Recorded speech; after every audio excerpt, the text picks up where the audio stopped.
तत्सतु। ओम गुरुर्ब्रह्मा गुरुर्विष्णुः देव महेश्वरः गुरु साक्षात् परब्रह्म तस्मै श्री गुरवे नमः। कैवल्यामृतपान शिष्य विभवं स्वराज्यपीठस्थितं श्री आदाटि नरहरि शिष्य तिलकं वेदांत विज्ञानदम् आत्मानात्म विवेक दत्त सुवचम् श्री लक्ष्मणार्योत्तमं पृथ्वी स्थान तुरीय मार्ग गमनम् चैतन्यमूर्तिं भजे। परम पूज्युలు పవిత్రాత్మ స్వరూపులు లోకోద్ధారకులు త్యాగశీలులు మహర్షులకు యోగులకు తత్వవేత్తలకు బ్రహ్మవేత్తలకు విద్వరేణ్యులకు విదుషిమనులకు జ్ఞానులకు మహాత్ములకు నమస్కరిస్తూ భారతమాతకు భూమాతకు వేదమాతకు గీతామాతకు నమస్కరిస్తూ సర్వాంతర్యామి సచ్చిదానంద పరమాత్మకు నమస్కరిస్తూ శ్రీ స్వరాజ్యాశ్రమ వ్యవస్థాపకులు ప్రస్థానత్రయ భాష్యకారులు ఉదార స్వభావులు బ్రహ్మలీన బ్రహ్మశ్రీ జగద్గురు వేదాంతం లక్ష్మణార్యుల పాదాల ప్రణమిలుతూ శ్రీ స్వరాజ్యాశ్రమ పూజ్య మహాత్ములందరికీ నమస్కరిస్తూ అందరి హృదయ కమలములో ప్రకాశమానుడై ఉన్న భగవంతునకు నమస్కరిస్తూ అందరికీ శుభాశీషులు శుభమస్తు జ్ఞానప్రసూనాంబ సమేత శ్రీ కాళహస్తీశ్వర స్వామి వారి కృపానుగ్రహ ప్రాప్తిరస్తు. వైకుంఠనాథుడు తొలి ఏకాదశి పూట స్వామివారు చక్కగా విశ్రమించే రోజు. మరి లక్ష్మీ సమేతమైనటువంటి శ్రీమన్నారాయణుని కృపానుగ్రహ ప్రాప్తిరస్తు. అందరికి ఆయుష్యమస్తు, ఆరోగ్యమస్తు, బ్రహ్మజ్ఞాన ప్రాప్తిరస్తు, ధ్యానానుష్ఠాన ప్రాప్తిరస్తు, సకల శుభ ప్రాప్తిరస్తు. లోకా సమస్తా సుఖినో భవంతు, సర్వే జనా సుఖినో భవంతు. ఓం తత్సత్. ఓం తత్సత్. ఓం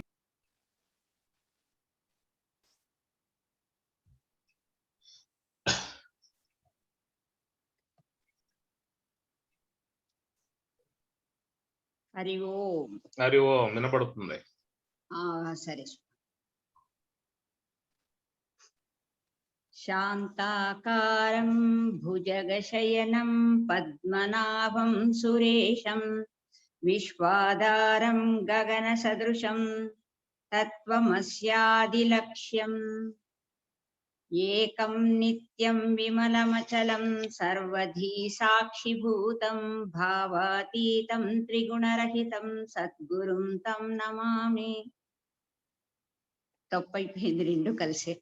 శాంతాకారం భుజగశయనం పద్మనాభం సురేశం విశ్వాకారం గగన సదృశం మేఘవర్ణం శుభాంగం లక్ష్మీకాంతం కమలనయనం యోగి హృద్యానగమ్యం వందే విష్ణుం భవభయహరం సర్వలోకైకనాథం మేఘశ్యామం పీతకౌశేయవాసం శ్రీవశ్చాంకం కౌస్తుభోద్భాసితాంగం పుణ్యోపేతం పుండరీకాయతాక్షం విష్ణుం వందే సర్వలోకైకనాథం సశంఖచక్రం సకరీటకుండలం సపీతవస్త్రం సరసీరుహేక్షణం సహారువక్షస్థలశోభికౌస్తుభం నమామి విష్ణుం శిరసా చతుర్భుజం.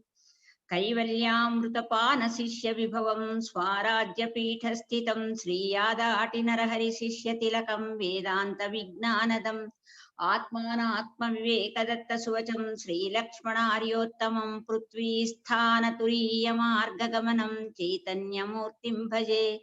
పృథ్వీస్థాన తురీయ మార్గగమనం చైతన్యమూర్తిం భజే. సర్వమంగళ మాంగళ్యే శివే సర్వార్థ సాధకే శరణ్యే త్ర్యంబకే దేవి నారాయణి నమోస్తుతే. నారాయణి నమోస్తుతే. నారాయణి నమోస్తుతే. జగద్గురు వేదాంతం లక్ష్మణార్యుల పాదపద్మములకు నా హృదయపూర్వక నమస్కారములు. లక్ష్మణ్ స్వాములకు నమస్కారము. బ్రహ్మశ్రీ రామచైతన్య స్వాములకి నా హృదయపూర్వక నమస్కారములు. ఈ జూమ్ క్లాస్ లో ఉండే అందరికీను నా యొక్క నమస్కారములు. హరి ఓం. ఈరోజు ఏకాదశి. స్వాములు నాకు అవకాశం ఇచ్చిందానికి చాలా సంతోషము. ఈరోజు నేను కొన్ని విషయాలు ఈ ఏకాదశి గురించి చెప్పి తెలుసుకున్నాను. మొదట ఏకాదశి పాట ఒకసారి చెప్పేస్తాను. ఏకాదశి ఘన వ్రతము ఆహా ఏమని తెలుపుదు వెలలేని ఫలము. ఏకాదశి ఘన వ్రతము మున్ను రుక్మాంగదుడాయంబరీషుడు చెన్నలర భీష్ముడు చేసిన వ్రతము. ఏకాదశి ఘన వ్రతము రుక్మాంగదుని వ్రత రూఢి నియమమునకు పాపుల శిక్షించు పని తొలగిపోయే. ఏకాదశి ఘన వ్రతము ఘనుడంబరీషుడు మును విష్ణు చక్రమును పనివడి సాధించే వ్రతమాచరించి. ఏకాదశి ఘన వ్రతము ఇలలోన భీష్ముండు ఈ వ్రతమును చేసి అల మృత్యు దేవత నట్టే యోడించే. ఏకాదశి ఘన వ్రతము రాజయోగులకెల్ల రంజిల్లు ఈ వ్రతము రాజిత భవ్య స్వరాజ్యమి మతము. ఏకాదశి ఘన వ్రతము ఇలలోన జన్మించి పలు పాపములు చేసి చెడిపోవ మనకేలా చేయుడి వ్రతము. ఏకాదశి ఘన వ్రతము దశమి నాడే భుక్తము చేసి ఆవల శుచితోనే ఏకాదశిని శోష్కోపవాస.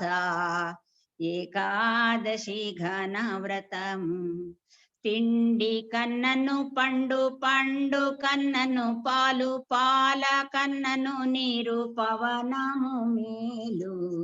ఏకాదశి ఘన వ్రతము ద్వాదశి పారణ తగజేసి ఆనాడు మోదమున అతిథుల పూజింపవలయు.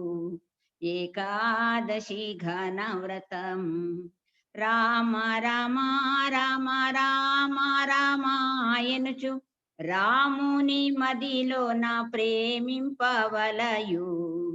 ఏకాదశి ఘన వ్రతము భక్తియుగల్గును ముక్తియుగల్గును శక్తియుగల్గును సర్వేషు కృపను. ఏకాదశి ఘన వ్రతము ఆహా ఏమని తెలుపుదు వెలలేని ఫలము. ఏకాదశి ఘన వ్రతము ఇంకా నుడుగులు ఎక్కువ ఉంది, చాలు. ఏకాదశి ఈరోజు ఈ 4 నెలలకి చాతుర్మాసము అనేసి మనకి మహాత్ములు చెప్తారు. ఈ రోజు నుంచి విష్ణువు శయనించిండేటువంటి ఏకాదశి అనేసి మనకి ఈ రోజు పండుకున్నాడు అనేసి, యోగ నిద్రలో ఉన్నాడు అనేసి మనకి మహాత్ములు చెప్పినారు. ఈ 4 నెలలును దీనికి చాతుర్మాస వ్రతము అని పేరు.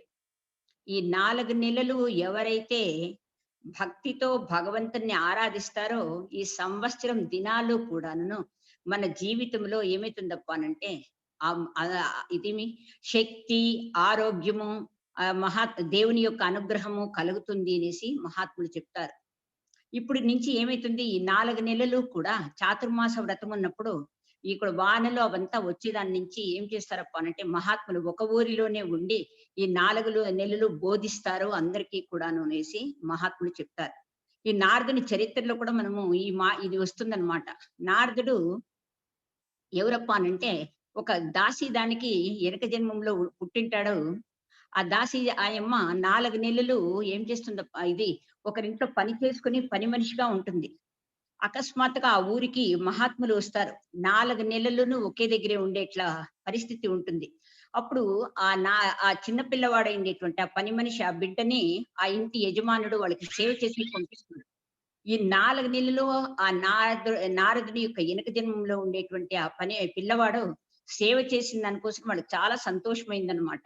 అప్పుడు వాళ్ళు ఉపదేశం చేస్తారు. ఈ 4 నెలలు ఈ గురువులకు సేవ చేసి, ఆ 4 నెలలు వాళ్ళు చెప్పేటువంటి వాక్యాలని చాలా శ్రద్ధగా విని, తర్వాత ఆయన బ్రహ్మవారసుడుగా పుట్టిండాడు అని చెప్పేసి మనకి కథాభాగంలో వస్తుందన్నమాట. తర్వాత వాళ్ళ తల్లి పాము కాటు చేత చనిపోతుంది. ఇంట్లో ఉండే వస్తువులనంతా దానం చేసేసి, ఈ 4 నెలలు అయిన తర్వాత వాళ్ళు వెళ్ళిపోతూ ఉన్నప్పుడు బాధపడతాడు. నేను కూడా వస్తానని. అప్పుడు ఆయన చెప్తాడు, "తల్లి యొక్క ఆజ్ఞ పోకూడదు" అని చెప్పేసి, "నువ్వు ఉండు" అని. ఆ తల్లి పాము కాటుతో చనిపోతే ఉండే బంధాలంతా తెంచుకొనుంది అనేసి, ఆయన తపస్సు చేసి భగవంతుని సాక్షాత్కారాన్ని పొంది, తర్వాత బ్రహ్మమానస పుత్రుడుగా స్వప్నములో ఆయనకి భగవంతుడు ప్రత్యక్షమైనట్లు మనకి భావించినట్లు చెప్తారనమాట. ఆ తర్వాత ఆయన నిజంగా బ్రహ్మమానస పుత్రుడుగా నారదులుగా పుట్టినారని. ఈ 4 మాసాలు మహాత్ములు ఒక దగ్గరే ఉండి ఏం చేస్తారప్పనంటే బోధిస్తారు. వర్షాకాలము బురద కూడా ఎక్కువగా ఉంటుంది కాబట్టి ఎక్కువ ప్రయాణాలు చేయలేరు. ఈ 4 నెలలకి ఇప్పుడు మనకి తెలుసన్నమాట. ఈ చాతుర్మాస వ్రతం అంటే ఆషాఢ, శ్రావణ, భాద్రపద, ఆశ్వీజ, కార్తీక మాసంలో సరిపోతుందన్నమాట. ఈ 15 నాళ్ళయి నుంచి 4 నెలలు పూర్తి ముగుస్తుంది. కార్తీక పౌర్ణమికి ఈ 4 నెలలు ముగుస్తుంది అని మహాత్ములు చెప్తారు. ఇప్పుడు మనకి ఆషాఢ మాసంలో ఈరోజు ఏమప్పనంటే యోగ నిద్రలో ఎవరు మనకి విష్ణువు శయనించినట్టు మనకి చెప్తారు. తర్వాత ఆయన లేచింది ఎప్పుడప్పానంటే కార్తీక శుద్ధ పౌర్ణమి నాడు అని చెప్పేసి మహాత్ములు మనకి చెప్తూ ఉంటారు. ఇప్పుడు ఈ రోజు తొలి ఏకాదశి అనేసి ఇప్పటి నుంచి ఏమైతుందప్ప అంటే పండగలు, పర్వదినాలు అనేకముగా వస్తూ ఉంటుంది. మనకందరికీ ఇది అనుభవంలో ఉండేదన్నమాట. తొలి ఏకాదశి తోక పట్టుకొని వచ్చింది, ఉగాది ఊడ్చుకుపోయింది అనేసి ఒక సామెత కూడా చెప్తూ ఉంటారు. ఈ తొలి ఏకాదశి నాడు ఏమప్ప అంటే యోగ నిద్రలో విష్ణువు ఉంటాడు అని. విష్ణువు అంటే ఏమి మొదలు మనము చెప్పుకోవాల్సి ఉంటుంది. విశ్వం వేవేష్టి వ్యాప్నోతీతి విష్ణువు అని. సర్వవ్యాపకంగా ఉండేటువంటి ఆ భగవంతునికి విష్ణువు అని పేరనమాట. ఆ విష్ణువు యోగ నిద్రలో ఉన్నాడు అనేసి మనకందరూ చెప్తూ ఉంటారు. నిజంగా మనకి ఒక మాట జ్ఞాపకం చేసుకోవాల్సి ఉంటుంది. వైకుంఠంలో ఉండేది క్షీర సముద్రము. క్షీర సముద్రంలో ఉండేది నారాయణుడు, లక్ష్మీదేవి ఇది కాళ్ళు ఒత్తుతూ ఉంటుంది అని మనం చూస్తూ ఉంటాము. శాంతాకారం భుజగ శయనం అని. ఇప్పుడు ఆ శ్లోకం కూడా మనం చెప్పుకున్నాం అన్నమాట. శాంతాకారం చూడండి, ఆ సాగరం యావదప్ప అంటే క్షీర సాగరం అని అంటారు. పాల సముద్రము అని పేరన్నమాట. మనం ఉండేది సంసార సాగరము. విష్ణువు ఉండేది ఎక్కడప్ప అనంటే, నారాయణుడు ఉండేది ఎక్కడప్ప అనంటే పాల సముద్రంలో ఉన్నాడు. అక్కడ ఏముందప్ప అంటే పాల సముద్రంలో మనం అందరికీ తెలుసన్నమాట. శ్రీవత్స కౌస్తుభ వనమాల విభూషితుడై యోగ నిద్రాముద్రితుడై లక్ష్మితో సహా ఆయన ఏం చేస్తున్నాడప్ప అనంటే ఇది పాన్పు పైన పండుకొని ఉన్నాడు అనేసి మనం చెప్పుకుంటూ ఉంటాం. ఆయనకుండే ముద్రలంతా కూడా చెప్పుకుంటూ ఉంటాం అన్నమాట. ఆయన పాము పైన 1000 పడగలు ఉండేటువంటి ఆదిశేషుని మీద పండుకున్నా కూడాను ఎట్లున్నాడప్ప అనంటే శాంతాకారం అని చెప్తారు. భుజగ శయనం అని అంటారు. శాంతిగా ఉండారు అనేసి మనకి మహాత్ములు చెప్తారనమాట. ఈ శ్లోకానికి చాలా అర్థం ఉంది. మనము ఏకాదశి కాబట్టి ఎక్కువసేపు అదే చెప్పుకుంటే అయ్యేలేదు కాబట్టి శాంతాకారం ఎప్పుడు కూడాను మనకి శాంతిగా ఉండాలా అనేసి ప్రతి ఒక్కరు కోరుకుంటారు. కానీ యోగ నిద్రకు మాత్రం పోరనమాట. ఎక్కడ శాంతి దొరుకుతుంది అంటే ఎవడైతే యోగ నిద్రలో ఉంటారో, యోగ సమాధిలో అయితే ఎప్పుడైతే ఉంటారో, ఆత్మ ఆత్మ అవలోకనం చేసుకుంటూ ఉంటారో, ఆత్మానుభూతిని, బ్రహ్మానుభూతిని పొందుతారో వాళ్ళకి శాంతి దొరుకుతుంది అనేసి మనకు అర్థం అన్నమాట. ఆదిశేషుని పైన పండుకున్న అది ఆయన ఎట్లుండడప్ప అంటే శాంతాకారం అని. ఒక పాము వచ్చిందనంటే అందరూ కూడా ఏమైపోతారు, చెల్లాచెదరుగా పారిపోతారు. కానీ ఆయన దాని మీద ఉన్నా కూడా ఆనందంగా ఉన్నాడంటే ఏమప్ప అర్థము అనంటే మనమందరూ కూడాను దీన్ని గమనించాల్సి ఉంటుంది. మన లోపలే ఉండాది పాము. పాముందన్నమాట. హృదయ విలే కృతకుండల గుల్బన కలనా విశో మనో భుజగః అని అంటారనమాట. మన హృదయంలోనే ఒక పెద్ద పాముందన్నమాట. ఆ పాము ఏం చేస్తా ఉంది? విషయాలనే విషాన్ని కక్కుతూ ఉంది. అందుకే మనమందరూ కూడా అశాంతితో ఉండాము. విషయములనే విషం ఏం చేస్తుందప్ప అంటే యోగ సమాధిలోనికి పోకుండా మనతో అడ్డీ చేస్తూ ఉంటుంది. మనకందరికీ తెలుసన్నమాట. ఆ మనస్సు ఈ గోళకాల ద్వారా బయట వచ్చి శబ్దస్పర్శ రూపరస గంధాలను అనుభవిస్తూ ఏం చేస్తూ ఉంటుంది? ఆ సమాధి స్థితికి మనకు పోకుండా ఏం చేస్తూ ఉంటుందప్ప అంటే జీవ సృష్టిలో పడవేసి జనన మరణ ప్రవాహంలో కొట్టుకొని పోతూ ఉండాము అని అర్థమైతా ఉందన్నమాట. అందుకే ఆ పాముకి ఏం చేయాలప్ప అంటే విషము లేకుండా చేయాలా అంటే ఏమి విషాన్ని దానికి విషము ఉంటే విషయములు అని అంటాము. తీసేస్తే ఏమైతుందప్ప అంటే విషము అని పేరు. ఆ విషాన్ని ఆ శబ్దస్పర్శ 5 విషయాల ద్వారా ప్రతిరోజు ఏం చేస్తూ ఉండరు మనం ఆస్వాదన చేస్తూ చేస్తూ చేస్తూ ఏమైతా ఉండాము జన్మ మరణ ప్రవాహానికి కొట్టుకుపోతూ ఉండాము. అందుకే ఏం చేయాలప్ప అంటే యోగ సమాధిని పొందాలి. దినము స్వాములు చెప్తూ ఉండారు. మీరందరూ కూడాను గాలి గోపురం దగ్గరే ఉండారు. లోపలికి ప్రవేశమే పోలేదు. సుషుమ్న వరకు పోలేదు. వాకిలి దగ్గరికి పోలేదు. కుండలిని శక్తి దర్శనం కాలేదు. లోపలుండే అధిష్టాన చైతన్యాన్ని దర్శనం కాలేదు అని చెప్తూ ఉండారు. ఎందుకప్ప అనంటే ఆ విషయాలనే విషము ఏం చేస్తూ ఉందప్ప అంటే శాంతి కలగచేయకుండా, ఆనందాన్ని కలగచేయకుండా, తన ఉనికి లేకుండా పోతుంది అనేసి ఏం చేస్తూ ఉందప్ప అనంటే, ఆ మనస్సు అనేది ఏం చేస్తుంది, అనేక జన్మ సంస్కారాల చేత ఏం చేస్తుంది మనకి లోపలికి పోకుండా బహిర్ముఖంగానే ప్రయాణం అయ్యేటువంటి పరిస్థితి ఏర్పరిచిన దానికి మనకి యోగ సమాధి లేకుండా, శాంతి లేకుండా ఉంది అని అర్థమైతా ఉంది. మనం కూడా ఏం కావాలప్ప అంటే కుండలిని శక్తి దర్శనం చేస్తే మనం కూడా ఏమైతామప్ప అంటే శాంతాకారం అనేసి అంటాం. భుజగ శయనం అంటే ఆ కుండలిని శక్తి మనకి పాన్పు అయితుంది. ఆ పాన్పు మీద పండుకున్నామంటే శేషశాయి ఎట్లా ఆనందంగా ఉంటారో మనం కూడా అయితాము. బహిర్ముఖ వృత్తి నుంచి ఏం చేయాల మనము బ్రహ్మాకార వృత్తిని ఎప్పుడైతే మనస్సుని శ్వాస పైన నిఘా పెట్టి ఈ కుండలిని శక్తి యొక్క ఏం చెప్తామప్పంటే ఈ కుండలిని శక్తి యొక్క బుసయే శ్వాస అని చెప్తారనమాట. ఆ కుండలిని శక్తి బుస కొడుతూ ఉండేది మనకి శ్వాస రూపంగా తెలుస్తూ ఉంది. మనం ఏం చేస్తుంటాము, ఆ శ్వాస బుసలు కొడుతూ విషాన్ని కక్కుతూ ఉండి ఆయుష్నంతా పోగొడుతూ ఉంటాయనో కూడా మనం గమనించకుండా ఏం చేస్తూ ఉండము, ఆయుష్ పోతూ ఉంది అనే విషయం కూడా మనకి తెలియలేదు. పెద్దోళ్ళైతూ ఉండాము, సంపాదిస్తూ ఉండాము అని అనుకుంటూ ఉంటామే కానీ మన ఆయుష్ అంతా కూడా మృత్యుదేవతకి చేరువైతా ఉంది అనేసి అర్థం మనకి చేసుకోలేకుండా పోతూ ఉండాము. ఎందుకు ఇది కలగలేదు అనంటే మనకందరికి కూడాను శాంతి కావాలా, ఆనందం కావాలా అని కోరుకుంటూ ఉండామే కానీ ఆ శాంతి, సుఖము, ఆనందము ఎక్కడుంది, సమాధానము, సంతోషము అనేది ఎక్కడుంది అనేసి మనకు తెలియలేదు. ఎప్పుడైతే గురువు యొక్క అనుగ్రహం చేత ఏమైతుందప్ప అంటే వాళ్ళ శాస్త్రాన్ని మనకి బోధించిన తర్వాత మాత్రమే ఆనందం కావాలా అనే విషయం మనకి అర్థమైతుంది అనేసి మనకు తెలుస్తా ఉంది. ఇంకా మనకి తొలి ఏకాదశి అంటే ఇంకా ఆ శ్లోకం అంతా చాలా బాగుందన్నమాట. ఇది తత్వమస్యాది లక్ష్యం అంటే తత్వమసి మహావాక్యాన్ని గురించి అంతా చెప్తూ పోతారు. విష్ణువు యొక్క చరిత్ర ఇదంతా వస్తుందన్నమాట. తొలి ఏకాదశి అని అంటూ ఉండం మనం. తొలి ఏకాదశి అంటే మొదటి వచ్చిండేటువంటి ఏకాదశి అని మనకు చెప్తూ ఉండరు. చూడండి ఏకాదశి అంటే ఏమిని మనం మొదలు అర్థం చేసుకోవాల్సి ఉంటుంది. దశ్ అంటే 10, ఏక్ అంటే 11, ద్వాదశి అంటే 12వ దినమని, త్రయోదశి అనే 13వ దినము అనేసి, నవమి అంటే 9వ దినమని. ఆ దినాలకి సంస్కృతంలో చెప్పే పేర్లకే ఏకాదశి అని పేరు పెట్టినారు అంతే, 11వ దినము అని. 10 రోజులు తినిండేటువంటి ఆహారము ఏమైతుందప్ప అంటే 11వ దినము ఉపవాసం ఉంటే ఆరోగ్య రీత్యా చాలా మంచిది అనే భావం చేత మహాత్ములు ఏం చేస్తున్నారు, ఉపవాసం ఉంటే మంచిది అని మనకు పెట్టినారనమాట. అప్పుడు ఏమైతుందప్ప అంటే లోపల ఉండేటువంటి ఆ యొక్క ఇదంతా కూడాను క్లీన్ అయిపోతుంది. లోపలుండే తినిండే ఆహారం నరాల పైనంతా కూర్చో ఉంటుంది. అదంతా కూడా క్లీన్ అయిపోతుంది ఒక రోజు తినకపోతే అనేసి. లేకపోతే యంత్రం ఏం చేస్తా ఉంది, లోపలుండే యంత్రం పని చేస్తూనే ఉంటుంది. దానికి ఇదే ఉండలేదనమాట. ఏమనుకోనంటే రెస్ట్ లేకుండా పోతూ ఉంటుంది అనేసి వాళ్ళ ఆరోగ్య సూత్రాన్ని బట్టి ఏకాదశి వ్రతంలో ఉపవాసం ఉండండి అని చెప్తూ ఉండారు. మనకు చెప్పినారనమాట. దశేంద్రియాణం మనో అధ్యక్ష, మనస్సే దశేంద్రియాలకే అధ్యక్షత అనేసి అందరికీ ఈ విషయం తెలుసు. కర్మేంద్రియాలు, జ్ఞానేంద్రియాలు పని చేయాలనంటే ఏం కావాలప్ప అంటే ఇంద్రియమును అనిపించుకోవాలంటే ఏం కావాలప్ప అంటే మనస్సు చేరితేనే ఇంద్రియముగా మారి శబ్దాది విషయాలని వ్యవహారాన్ని చేస్తూ ఉంది. మనస్సు చేరకపోతే అవన్నీ గోళకములు అని మనం చెప్పుకున్నాం చాలా సార్లు. ఇప్పుడు ఏమైందప్ప అనంటే ఈ మనస్సు అనేది ఏం చేస్తూ ఉందప్ప అనంటే ఒకదాన్ని ఉపవాసం పెడితే చాలన్నమాట. ఎక్కడ పెట్టాలప్ప దాన్ని ఉపవాసం అంటే మనం అందరూ కూడాను భగవంతునిములు దగ్గర, అంటే సమీపము, వాసం అంటే ఉండుట అని పేరు.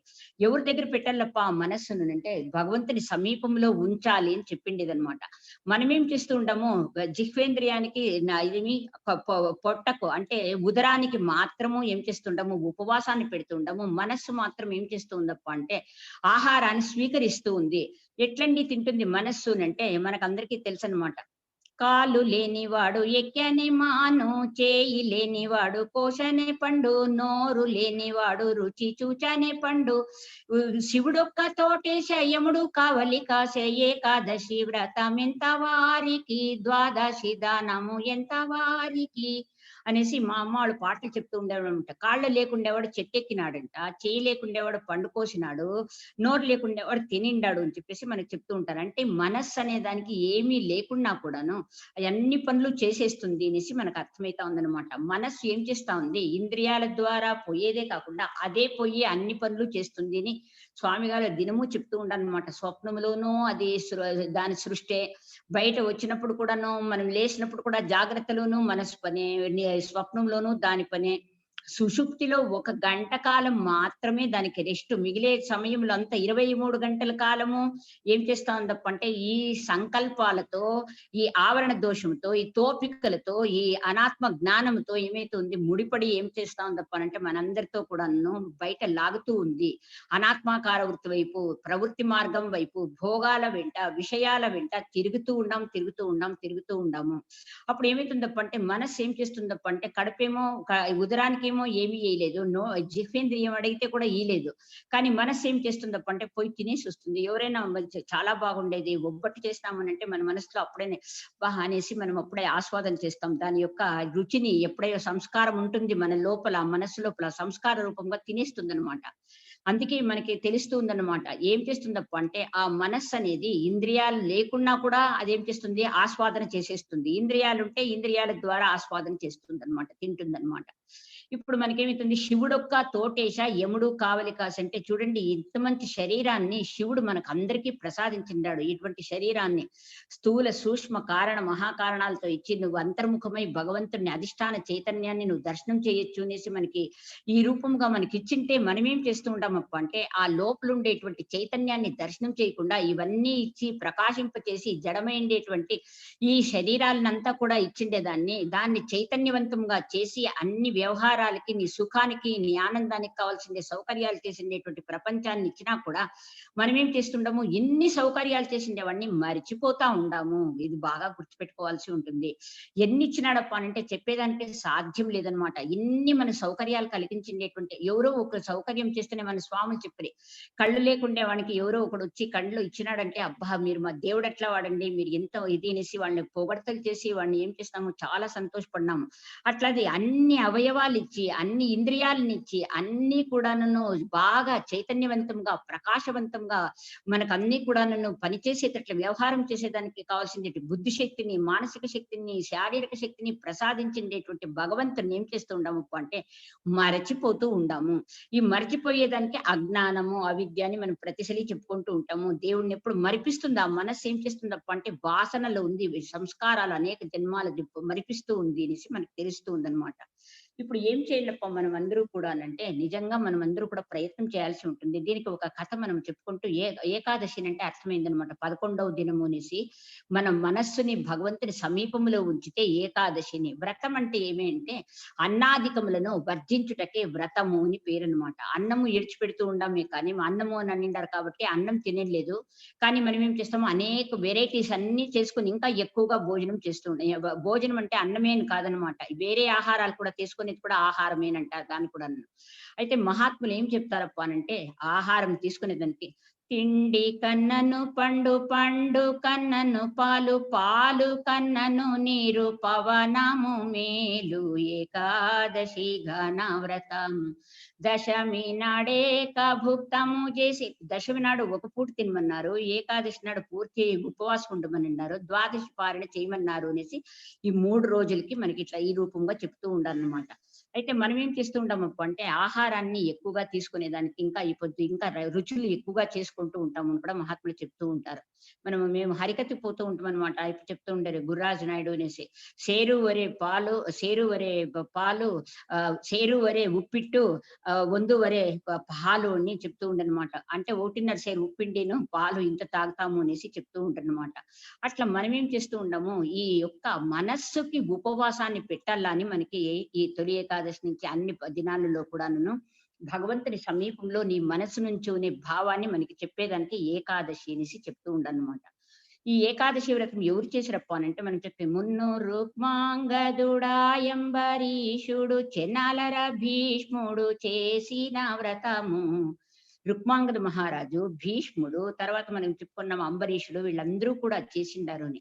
ఆ రుక్మాంగద మహారాజు చేసినప్పుడు పాపాత్ములు అనే వాళ్ళు లేనే లేరంట. యమునికి పనే లేదు అని చెప్పేసి మనకి పాటలో వస్తుందన్నమాట. అట్లా మనకి ఈ అంబరీషుడు ఎట్లా చేసినాడంటే ఒక్కొక్కరు కూడాను చాలా వైభవంగా చేసిండారు. వాళ్ళ దగ్గర కథ ఒక 5 నిమిషాలు 2 నిమిషాల్లో విని మనం దృష్టాంతాన్ని 2 నిమిషాలు వింటాము. దార్ష్టాంతికాన్ని ఎక్కువసేపు వినాలి అని మహాత్ములు చెప్తారు. ఈ ఏకాదశి వ్రతాన్ని ఆచరించింది ఎవరప్ప అంటే రుక్మాంగద మహారాజు అనేసి మనకు చెప్తారనమాట. ఈ రుక్మాంగద మహారాజు తాను ఏం చేస్తున్నాడప్ప అంటే రజోగుణంతో ఇది రుక్మము అంటే రజోగుణము, చిన్నాని బంగారు అనేసి చెప్తారు. ఆ రుక్మం అన్నప్పుడు ఆ రజోగుణంతో ఉండేటువంటి రాజు అకస్మాత్తుగా ఏం కలిగిందప్ప అంటే ఏకాదశి వ్రతం చేస్తాము అనేటువంటి ఆ దైవానుగ్రహం చేత, ఆ గురువు అనుగ్రహం చేత ఆ ఏకాదశి వ్రతాన్ని ఆచరిస్తాడు. ఆచరిస్తూ ఉంటాడు. తన రాజ్యంలో ఉండేటువంటి ప్రతి ఒక్కరి చేత కూడా ఆచరింప చేస్తాడు. ఆచరింప చేసినప్పుడు ఏమైతుందప్ప అంటే మోహిని అనే ఆమె వస్తుంది. ఆమె చెప్తుంది, నన్ను పెళ్లి చేసుకో, నన్ను వివాహం చేసుకో, లేకపోతే ఈ ఏకాదశి వ్రతాన్ని వదులు అని చెప్పేసి ఆమె కోరుతుంది ఆ మోహిని. ఆయన చెప్తాడు, ఏ పరిస్థితిలో కూడాను ఏకాదశి వ్రతాన్ని వదలను, నా బిడ్డని నా కొడుకును బలిస్తాను అని చెప్పేసి చెప్తాడు. అప్పుడు ఏమైతుందప్ప అంటే తన కొడుకును బలిస్తాడు అనేసి మనకి కథారూపంగా చెప్తారనమాట. ఏమి దీంట్లో ఉండేటువంటి అర్థం అనంటే ఈ జీవాత్మ అనేటువంటి వాడే రజోగుణంతో ఉండేటువంటి రుక్మాంగద మహారాజు అని. ప్రతి ఒక్కరి శరీరంలో కూడా జీవాత్మ అని ఉంటుంది. వాడే ఈ శరీరానికి ఓడయ్య, యజమాని ఈయనే. ఆయన ఏం చేస్తున్నాడప్ప అనంటే ఎప్పుడు కూడా రజోగుణంతో ఉండేవాడే జీవుడు. ఎక్కువగాను రజోగుణంతోనే ఎక్కువ వ్యవహారం అంతా కూడా రజోగుణంతోనే ఉంటుంది. ఆ రజోగుణంతో కూడుకున్న అనేక జన్మాల పుణ్య సంస్కారం చేత ఏకాదశి వ్రతం చేయాలనేటువంటి ఒక మంచి మంచి వ్రతం చేయాలనేటువంటి మంచి ఆలోచన పుట్టింది, సంకల్పం పుట్టింది. దీనికే వ్రతం అంటారు. మంచి సంకల్పం పుట్టేదానికే వ్రతము అనేసి. స్థూల సూక్ష్మ కారణాలపైన ఉండేటువంటి అభిమానాన్ని పోగొట్టేదానికే వ్రతము అని పేరు అని చెప్పేసి మన స్వామి గారు రాస్తున్నారనమాట. అన్నాదులు అంటే స్థూల సూక్ష్మ కారణాలపైన ఉండేటువంటి అభిమానము, మమత్వము, మమకారాన్ని పోగొట్టుకునేదానికే వ్రతము అనేసి మన మహాత్ములు చెప్తారు. ఇప్పుడు మనకేమైందప్ప అంటే ఈ రజోగుణంతో ఉండేటువంటి జీవుడు అనేటువంటి ఈ రాజు తనందరితో పాటు తాను వ్రతం చేయించినాడు. రాజ్యంలో అందరితో చేయించినాడు. అని అక్కడ చెప్పినట్ల ఈ పాంచభౌతిక రాజ్యంలో ఉండేటువంటి అందరి చేత అనంటే అన్ని కూడా ఏమైంది భగవంతుని సమీపములో ఉంది. ఎట్లా ఉంటుంది అంటే హృషీకములు అంటే మనకందరికీ తెలుసు ఇంద్రియములు అని పెట్టి. హృషికేశుడు అంటే ఏమప్ప అర్థం ఉందంటే ఈ ఇంద్రియాలంతా కూడా ఈశ్వరుని దగ్గరకు పోతే మాత్రమే హృషికేశుడు. ఆ ఇంద్రియాలకి పతి అంటే భర్త ఎవరప్ప అంటే హృషికేశుడు. మన ఇంద్రియాలనంతా కూడాను ఏం చేయాలప్ప అంటే ఆ ఈశ్వరుని చేతికి దగ్గరకు పోతే మాత్రమే ఏమైతుంది జీవేశ్వరుల కళ్యాణం జరుగుతుంది అని. అందుకే హృషికేశుడు అని భగవంతుని పేరు. హృషికములంటే ఇంద్రియములు, ఈశుడు అంటే ఒడయ, ఆయనకి పతి భర్త అని పేరు అనమాట. మన ఇంద్రియాలకంతా పతి ఎవరప్ప, భర్త ఎవరప్ప అంటే ఋషికేశుడు. మనం ఏం చేయాలప్ప అంటే ఇంద్రియాలను బయటకి బహిర్ముఖంగా పోనిచ్చకుండా ఆ ఈశ్వరుని అంటే అంతర్ముఖం ఎప్పుడైతే చేస్తామో హృషికేశంలో లయమైతుంది అని అర్థం అనమాట మనకి. ఈ రూపంగా మనం తెలుసుకుంటే ఈ జీవుడు ఏం చేస్తాడప్ప అంటే అన్నిటితో కూడా చేపించినాడు. చేపించే సమకాలంలో ఏమైందప్ప అంటే మోహిని వచ్చింది. మోహిని అంటే మనం చెప్పుకున్నాము మోహము అని చాలా సార్లు చెప్పుకుంటూ ఉంటాము. ఎప్పుడైతే మనము అంతర్ముఖంగా ప్రయాణం అవుతామో స్వామి గారు చెప్తూ ఉంటారు, ధ్యానంలో కూర్చుంటే ఎక్కడ లేకుండేటువంటి ఆలోచనలన్నీ వస్తుంది. అవి మనకు అనవసరంగా ఉంటుంది. అసలు నిజంగా అవసరమే లేకుండే విషయాలన్నీ వచ్చి కూర్చుంటూ ఉంటుంది. అసలు నిజంగా యాలప్ప ధ్యానం చేస్తాము అనే భావన పుట్టించేంత వరకు లేసే వరకు వదలవు. అంత దానికి పవర్, అంత శక్తిని ఇచ్చేసిందాము. అప్పుడు ఏమైతుందప్ప అంటే ధ్యానం చేసేది వద్దులేని లేసేస్తాం మనము.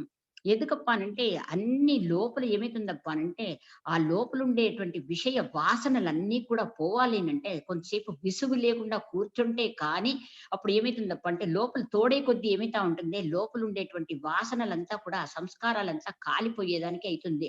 కానీ ఆ సంస్కారాలు వచ్చేటప్పుడు ఆ జ్ఞానాగ్ని వచ్చేది కాలేంత లోపల మనకేమైతుంది, దానిపైన విసుగు కలిగి ఏం చేస్తాము, లేసేస్తాము. స్వామి చెప్పేవాళ్ళు విసువమి వలయున్నంటా ఉంటది. విసుగు లేకుండా నువ్వు కూర్చోవాల్సి ఉంటుంది అనేసి మహాత్ములు చెప్తారనమాట ధ్యానం చేసేటప్పుడు. అయితే చాలా కష్టమైన పని. కానీ ఏం చేయాలప్పంటే ఇష్టంగా చేస్తే మాత్రమే ఆ కష్టం లేకుండా తెలుస్తుంది. కష్టం అనుకుంటే చేయలేము. ఇష్టంగా చేస్తే కష్టం కూడా ఏమైతుంది, ఇష్టమైతుంది అని స్వామి చెప్పేవాళ్ళు. ఎందుకప్ప అనంటే అది బ్రహ్మానందాన్ని, మనకి శాశ్వతమైన సుఖాన్ని, ఆనందాన్ని కలగచేస్తుంది అని మనకు అర్థమైతా ఉందన్నమాట. ఇప్పుడు ఆ రుక్మాంగద మహారాజుకి ఏమైందప్ప, ఇప్పుడు మనలో ఉండే జీవాత్మకు ఏమైంది, మోహం వచ్చి పడింది. మోహం అని అంటే తెలుసు, మనకి ఏదో ఒక విషయం మనకి ఇష్టమైనది వచ్చి వస్తుందన్నమాట దగ్గరికి. అప్పుడు ఏమైతాము ఆ మోహములో పడిపోయి ఆ మమత్వము, మమకారాన్ని పొందుతూ అది కావాలా అని అనుకుంటే ధ్యాయతో విషయాన్ పుంసః అని విన్నామన్నమాట. అది ఎప్పుడైతే ఆ విషయాలు, ఆలోచనలు, ఆ సంకల్పాలు పడిందో ఏమైతుందప్ప అంటే మన ధ్యానం ఏమైపోతుంది, మన ఏకాదశి వ్రతం ఏమైపోతుంది, భంగమైపోతుంది. అప్పుడు ఏం చెప్పింది ఆ మోహిని అంటే, నీ కుమారుణ్ణి బలి ఇవ్వు అని చెప్పి అడుగుతుంది. అంటే జీవ సృష్టి అనేటువంటి జీవత్వాన్ని ఎప్పుడైతే మనం బలిస్తామో ఏమైతుందప్ప అంటే ఏమైతుంది అక్కడనే ఎక్కడ మోహిని మనకి కనపడిందో అక్కడే నారాయణుడు కూడా కనపడతాడు. దీనికి మనం చిన్న ఉదాహరణ చెప్పుకుంటే అర్థమవుతుందన్నమాట. పాల సముద్రాన్ని చిలికినప్పుడు ఏమొచ్చిందప్ప అనంటే సముద్రం నుంచి అమృతాన్ని వస్తుంది. ఆ అమృతము రాక్షసులు ఆ అమృత భాండాన్ని రాక్షసులు లాక్కొని ఎత్తుకొని పోతూ ఉంటే ఏం చేస్తారు, మోహిని అవతారంతో స్వామి వస్తాడు. చూడండి రాక్షసులకందరికీ ఎట్లా కనపడుతూ ఉన్నాడంటే మోహినిగా కనపడతా ఉన్నారు, మోహాన్ని కలిగిస్తా ఉన్నాడు. అదే దేవతలకు దివ్తీతి దేవాహ సత్వగుణ సంపన్నులైండేటువంటి దేవతలకు అక్కడే నారాయణుడు కనపడుతూ ఉన్నాడు. చూడండి దృష్టి జ్ఞానమయం కృత్వా పశ్యేద్ బ్రహ్మమయం జగత్ అనేసి మహాత్ములు చెప్తారు. మన దృష్టిని ఎప్పుడైతే జ్ఞానమయంగా చేసుకుంటామో ఏమైతుందప్ప అంటే నారాయణుడు కనపడతాడు. లేకపోతే ప్రపంచంగా కనపడుతుంది, పరమాత్మ కనపడడు. ప్రపంచంగా కనపడాలనంటే మన లోపల ఏముండదు, అజ్ఞానము, అధ్యాస, మిథ్యా వస్తువులు చూసే జ్ఞానము, అనాత్మాకార దృష్టి ఉండేంత వరకు ఏమైతుందప్ప అంటే ప్రపంచంలో పరమాత్మ కనపడడు, మోహినినే కనపడుతుంది, ప్రకృతియే కనపడుతూ ఉంటుంది. ఎప్పుడైతే శుద్ధ సత్వగుణాన్ని అభివృద్ధి చేసుకుని సత్వా సంజాయతే జ్ఞానం అని సత్వగుణాన్ని ఎప్పుడైతే పెంపొందించుకుంటామో అప్పుడు మనం ఎవరిని చూస్తాము అంటే భగవంతుని యొక్క సాక్షాత్కారాన్ని పొందే శక్తి మనకి కలుగుతుంది. అది మనకి కావాల్సింది. అందుకే జీవత్వం అనే జీవ సృష్టిని ఏం చేస్తాడప్ప అంటే బలిచ్చినాడు. అంటే ఏమైందప్ప అంటే జీవ సృష్టి అనే దాన్ని ఎప్పుడైతే సంకల్పాత్మకమైనటువంటి జీవ సృష్టిని ఎప్పుడైతే బిడ్డను బలిచ్చినాడో ఏమైపోయిందప్ప అంటే అక్కడ నారాయణుడు ప్రత్యక్షమైనాడంటాడు. అంటే ఆత్మ సాక్షాత్కారం కలిగింది. మోహిని ఉండే దగ్గరనే నారాయణుడు కూడా ఉన్నాడు. అంటే ఏమైందప్ప అంటే ప్రపంచము, పరమాత్మ అనేది రెండు లేనే లేదు. పురుషుడు, ప్రకృతి అనేది రెండు లేనే లేదు. ఉండేది ఒకే చైతన్యమే. నువ్వు చూసేటువంటి భావనతో యద్భావం తద్భవతి అని చెప్పినట్లు నువ్వు ఏ భావంతో చూస్తావో ఆ రూపంగా కనపడుతుంది. అందుకే ఏకాదశి వ్రతం ఎందుకు చేయాల్సి ఉంటుంది అంటే మన మనస్సుని భగవంతుని సమీపంలో పెట్టు అనేసి. ఎట్లా పెట్టేకి అయ్యలేదు కదండి అంటే మొదట ఏం చేయాలప్ప అంటే మనం అందరూ కూడాను మొదలు కొంచెం మనము ఏం చేయాలి, పారాయణము, పూజ, అర్చన మొదలంతా కొంచెంసేపు చేసి జపము, తర్వాత ఏం చేస్తామంటే జపం చేసుకుని తర్వాత ఏమైతుంది, ధ్యానం చేస్తే ఏమైతుందప్ప అంటే కొంత ఏమైతుందప్ప అంటే ఇదైతుంది. నిన్ను కూడా స్వామి గారు చెప్పిరి, మనస్సే చేస్తే సంకల్పాలు విపరీతంగా అనేకాగ్రతతో అనేక విషయాలు వస్తూనే ఉంటుంది. మనమేం చేయాలప్ప అంటే ఒక విషయాన్ని, ఒక నామాన్ని దాంట్లోపల పెట్టల్లా. ఓం నమ శివాయ, ఓం శ్రీమాత్రే నమః అనే విషయాల్ని మనము అనే మంత్రాన్ని లోపల పెడితే మనం పెడితే ఒకటి ఉంటుంది, ఒక సంకల్పం ఉంటుంది. అదే చేస్తే ఏమైతుంది, మనసే చేస్తే ఏమైతుంది, అనేకాగ్రతతో అనేక విషయాలు, అనేక సంకల్పాలు కలిగి ఏం చేస్తారప్ప అంటే జనన మరణ ప్రవాహంలో కొట్టుకుపోతాము. అందుకే ఏం చేస్తారు, మాటలుడగకున్న మంత్రంబు దొరకదు, మంత్రముడగకున్న మనసు నిలవదు, మనసు నిలవకున్న మరిముక్తి లేదయా విశ్వదాభిరామ వినురవేమ అనేసి మనకి స్వామి గారు చాలా సార్లు చెప్తూ ఉంటారు. మొదలు మాటలో మౌనముగా ఉండాలి. మనం చాలా ఇది చాలా కష్టం అన్నమాట. మౌనముగా ఉండేది చాలా కష్టమైతుంది. మనం ఎన్నోసార్లు చెప్పుకున్నాము, కాయిక తపస్సు, వాచక తపస్సు, మానసిక తపస్సు అని ఈ 3 త్రికరణములు శుద్ధి చేసుకుంటూ పోతే మాత్రమే ఏమైతుందప్ప అనంటే ఆ త్రికరణల శుద్ధి ద్వారా మాత్రమే మనస్సు నిర్మలమై అంతఃకరణము ఏమైతుందప్ప అంటే అంతర్ముఖ వృత్తిని పొందుతుంది అనేసి మనకు అర్థమైతుంది. ఇదే విషయాన్ని అంబరీషుని చరిత్ర కూడా 2 మాటల్లో చెప్పుకొని నేను ముగిస్తానన్నమాట. అంబరీషుడు కూడా ఏం చేస్తున్నాడప్ప అనంటే మనకందరికీ తెలుసన్నమాట. ఈ వైవస్వత మనవి యొక్క కుమారుడు నభగుడు అని, ఆయన కుమారుడు నాభాగుడు అని పేరన్నమాట. ఆయన కుమారుడే అంబరీష చక్రవర్తిని. నిజంగా రాజ ఋషులు వీళ్ళు. అంతేకాదు భాగవతోత్తములు అనేసి కూడా వీళ్ళకి చెప్తారనమాట. రుక్మాంగదుడు, భీష్ముడు వీళ్ళందరూ కూడా భాగవతములో వీళ్ళ గురించి అనేక విషయాలు మనకి తెలుపుతూ ఉండారు. అందుకే మేము చెప్తాను, ప్రహ్లాద, నారద, పరాశర, పుండరీక, వ్యాస, అంబరీష, శుక, శౌనక, భీష్మదాభ్య, రుక్మాంగద బలి విభీషణాది వశిష్ఠాది విభీషణాది పుణ్యానిమాన్ పరమ భాగవతాన్ స్మరామి అనేసి. చూడండి, రుక్మాంగద మహారాజు కూడాను భాగవతోత్తముడు. తర్వాత మనకి అంబరీషుడు కూడా భాగవతోత్తముడు, భీష్ముడు కూడా భాగవతోత్తముడు. వీళ్ళందరూ చేస్తున్నారు అనేసి మనము మొదలే పాటలో చెప్పుకున్నాము. ఘనుడంబరీషుడు మును విష్ణు చక్రము పనివడి సాధించే తపమాచరించి ఏకాదశి ఘనవ్రతం. అంబరీష్ చక్రవర్తి ఇది విష్ణు చక్రాన్ని సంపాదించే విధము 2 మాటల్లో విని మనము దాని అంతరార్థముగా 4 నిమిషాల్లో వినేసి మనం ముగిస్తామన్నమాట. వినండి. అంబరీషుడు నాభాగుని యొక్క కుమారుడే అంబరీషుడు.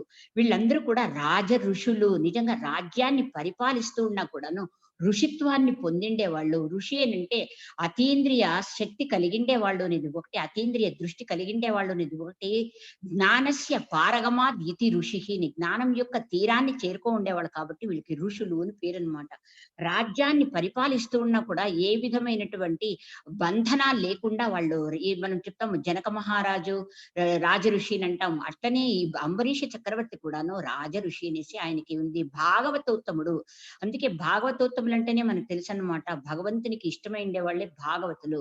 భా అంటే భక్తి, గా అంటే జ్ఞానము, వా అంటే వైరాగ్యము, తా అంటే తత్వము, తపస్సు, ము అంటే ముక్తిని. భాగవతోత్తములందరూ కూడా ఏదో ఒకదాన్ని సంపాదించుకొని భగవంతుని యొక్క పాదాలని చేరుకో ఉండేవాళ్ళు. వీళ్ళందరూ కూడా భాగవతోత్తములు అనేసి మనకి భాగవతంలో వీళ్ళ చరిత్రలంతా చెప్పిన తర్వాతనే మనకి 9వ స్కందంలో రాముని చరిత్ర, 10వ స్కందంలో కృష్ణుని చరిత్ర వస్తుంది అనేసి మనకు అందరికీ తెలుసు అనమాట. అంబరీషుడు చాలా గొప్పవాడు. ఆయనకి రణచోడ్జీ మహారాజ్ అనేసి ఠాకూర్లో ఉండేటువంటి ఆ కృష్ణ పరమాత్మ అంటే చాలా ఇష్టమైనటువంటి దేవుడు అన్నమాట. ఆయన ఎట్లుంటాడప్ప అంటే, ఆయనే నిజంగా ఆయన గురించి చెప్పుకోవాలంటే నిజంగా భాగవతంలో చాలా పేజీలే రాసినారనమాట. కానీ 2 మాటల్లో మనం ముగించుకుంటాము. నేత్రాలతో భగవంతున్నే చూస్తూ ఉంటాడు ఎప్పుడు కూడాను. శ్రోత్రేంద్రియంతో వాని యొక్క వాని యొక్క శ్రవణాన్ని చేస్తూ ఉంటాడు. గంధంతో ఆయనకి ఆఘ్రాణించుతూ ఉంటాడు. ఆయన యొక్క పాదాలు పూజ చేసిండేటువంటి విష్ణు యొక్క పుష్పాలతో ఆ గంధాన్ని ఆఘ్రాణిస్తూ ఉంటాడు. వాక్కుతో ఏం చేస్తుంటాడో ఆయన నామాన్ని స్మరిస్తూ ఉంటాడు, ఆయన్నే అనుకుంటూ ఉంటాడు. ఆ తర్వాత ఏం చేస్తారప్ప అంటే, చేతులతో ఆయన దేవస్థానం అంతా కూడా ఊడుస్తాడు. పాదాలకి చెప్పులు లేకుండానే పోతాడు అనేసి అనేక ఇంద్రియాలంతా కూడా ఏమైందప్ప అంటే ఆ యొక్క భగవంతుని సేవకే. రణచోడ్జీ మహారాజ్ అని ఠాకూర్లో ఉండేటువంటి ఆ భగవంతుణ్ణి ఎప్పుడు కూడాను ఆ కృష్ణుని ప్రార్థన చేసేవాడు. ఎవరప్ప అనంటే అంబరీష చక్రవర్తి అనేసి మనకు అందరికీ తెలుసు అన్నమాట. చాలా గొప్పవాడు. సర్వేంద్రియాలను ఆ మనసులో ఎప్పుడు కూడా ఆ కృష్ణుని స్మరించేవాడు. అన్ని ఇంద్రియాలలో కూడాను మనము గోపిక అనంటే గోభిహి ఇంద్రియైహి భక్తిరసం పిబతి ఇది గోపిక అని అన్నట్టు ఆయన సర్వేంద్రియాలలో కూడాను కృష్ణతత్వాన్ని దాచుకో ఉండేవాడికే ఎవరప్ప అనంటే అంబరీషుడు అని. అంబరం అంటే ఏమప్ప అంటే ఆకాశము అని విన్నామన్నమాట. ఆకాశం కన్నా ఆకాశమే గొప్పది అని అంటాం. దాన్ని కూడా పైన ఉండేవాడు ఈశుడు అని పేరు అనమాట, అంబరీషుడు అని. ఆయన ఏం చేస్తున్నాడప్ప అంటే, అంత భక్తుడైండే దాని నుంచి ఆ భగవంతునికి ఆ విష్ణు చక్రము సుదర్శన చక్రం అంటే ఏమప్ప అంటే మంచి దర్శనము అని. మనకందరికీ కూడా ఏమైంది, కాలచక్రంలో ఉండేవాళ్ళు మనమందరూ సామాన్యులందరూ కూడా కాలచక్రంలో ఏమైపోతూ ఉండారప్ప అంటే కాలానికి లోబడి ఏమైతే ఉండరు, యముని దగ్గరికి పరిగెత్తుతూ ఉండాం మనమందరూ కూడాను, యమునికి ఆహారం అయిపోయేదానికి. అట్లే ఆయన ఏం చేస్తున్నాడప్ప అంటే సుదర్శన చక్రాన్ని సంపాదన చేసుకున్నాడు. ఎందుకప్ప అంటే భగవంతుని ఎప్పుడైతే స్మరిస్తామో సుదర్శనము, అంటే మంచి, దర్శనం అంటే ఇది మనకి ప్రత్యక్షము అని అర్థం అనమాట. అందుకే ఆ సుదర్శన చక్రం అంటాం, మనం చెప్తూ ఉంటాం అనమాట. ఓం శ్రీ సుదర్శనాయ విద్మహే మహాజ్వాలాయ ధీమహి తన్నో చక్ర ప్రచోదయాత్ అని మనం చెప్తూ ఉంటాం అనమాట. ఆ చక్రం ఏం చేస్తుందప్ప అంటే అగ్ని జ్వాలలతో, జ్ఞానాగ్ని జ్వాలలతో ప్రజ్వలిస్తూ ఉంటుంది. ఆ యొక్క రాజ్యాన్ని అంతా కూడా కాపాడుతూ ఉంది. ఎందుకప్ప అంటే ఆయన భగవంతునికి శరణాగతి పొందినాడు కాబట్టి. అకస్మాత్తుగా దూర్వాస మహర్షి వచ్చినాడు. దూర్వాస మహర్షి ఆయన ఏం చేస్తున్నాడు, ఏకాదశి వ్రతము ద్వాదశి పారణకి కొంత టైం ఉందన్నమాట. ఆ టైంలో ఆయన వస్తే ఏం చేస్తాడు, దుర్వాసన వచ్చినాడు అని చెప్తారనమాట. తర్వాత ఆయన కాళింది నదిలో స్నానం చేసి పోయి లేటుగా వచ్చినాడంటే ఈయన తీర్థం తీసుకున్నాడు అనేసి మనకి కథాభాగంలో వస్తుంది. చూడండి, ఎప్పుడైతే మనము అంత శక్తి కలిగి ఉండి అంతర్ముఖంగా ప్రయాణమయ్యే ద్వాదశి పారణ అనేటువంటి జ్ఞానతీర్థాన్ని తీసుకున్నప్పుడు కూడాను ఏమైతుందప్ప అంటే దుర్వాసన అనేది వచ్చి కూర్చుంటుంది. ఎలా అంటే ఎప్పుడు చూసినా కూడా మనం భగవంతునిలో లయమైపోతాము అంటే ఆ మాయ యొక్క పని, అవిద్య యొక్క పని ఉండదు అనేసి అప్పుడు కూడా వాసనలు వచ్చి పడుతూ ఉంటుందన్నమాట. అందుకే బ్రహ్మదేవ్ ఆయన ఏం చేస్తాడు, కృత్య అనే దాన్ని ఉపయోగం చేస్తాడంటాడు. సుదర్శన చక్రము కృత్యను సంహారం చేస్తే ఆయన అన్ని లోకాలకి పోయినాడు అనేసి మనకు చెప్తూ ఉంటారు. అంటే యావ లోకములో పోయినా కూడా రక్షణ చేసే శక్తి ఉండనే ఉండదు. ఎందుకప్ప అంటే మంచి దర్శనం అంటే భగవంతుని యొక్క దర్శనం ఎవరికైతే అవుతుందో, ఎవరి రాజ్యాన్ని ఈ పాంచభౌతిక రాజ్యమైనటువంటి అంబరీషన్ రాజ్యాన్ని కాపాడుతూ ఉందో అప్పుడు ఏమైతుందప్ప అంటే దుర్వాసనలు ఇప్పుడు మనకుంది కదమ్మా బ్రహ్మపీఠము, విష్ణుపీఠము, మనం రుద్రపీఠం అంటే ఎక్కడికి పోయినా కూడాను ఇంద్రుడు అనే దగ్గరికి ఎవరి దగ్గరికి పోయినా ఆ దుర్వాసనకి రక్షణ లేదు. ఎందుకప్ప అంటే అన్ని ఇంద్రియాలలో కూడాను ఈశ్వరుణ్ణి నింపుకున్నాడు. ఈశ్వర తత్వం ఉంది కాబట్టి ఆయన దుర్వాసన కడిసికి ఆయన పాదాల మీద ఇది నమస్కారం చేస్తాడు అనేసి తర్వాత వాళ్ళందరూ కూడాను ద్వాసపారణ చేశాననేసి చెప్తారు. ఆయన ఈ రెండు కలిగినప్పుడు కూడా నన్ను సమస్థితిలో ఉన్నాడు. దుర్వాసుడు ఆయన శాపం ఇచ్చినప్పుడు కూడా ఇది కృత్యను సృష్టించి చంపమన్నప్పుడు ఏ స్థితిలో ఉన్నాడో ఆయన స్తుతి చేసేటప్పుడు సుదర్శన చక్రము నమస్కారం చేసి వెళ్ళిపోతుంది. ఆయన దుర్వాసుడు ఆశీర్వాదం చేసి ఆయనని అనుగ్రహించినప్పుడు కూడాను అదే స్థితిలో ఉన్నాడు. ఈ సమస్థితి కలిగేదానికే మనకు అందరు కూడాను భాగవతోత్తముల చరిత్రలో, ఏకాదశి వ్రత చరిత్రలో మనకు పర్వదినాలంతా కూడా దృష్టాంతముగా చెప్పి దార్ష్టాంతికాన్ని మనం తెలుసుకొని మన నిత్య జీవితంలో అలవడుచుకొని మనమందరూ కూడాను భగవంతునికి శరణాగతిని పొంది ఆ వైకుంఠము కొరత లేకుండా ఉండేటువంటి ఆ వైకుంఠ నారాయణని చేరుతాము అనేసే భావంతో మనకి కథలు పెడతారు. ఇంతసేపు నాకు అవకాశం ఇచ్చినటువంటి స్వామి గారికి నమస్కారము. హరి ఓం మంగళం గురుదేవాయ మహనీయ గుణాత్మని సర్వలోక శరణ్యాయ సాధురూపాయ మంగళం. హరి ఓం. శాంతి శాంతి శాంతి.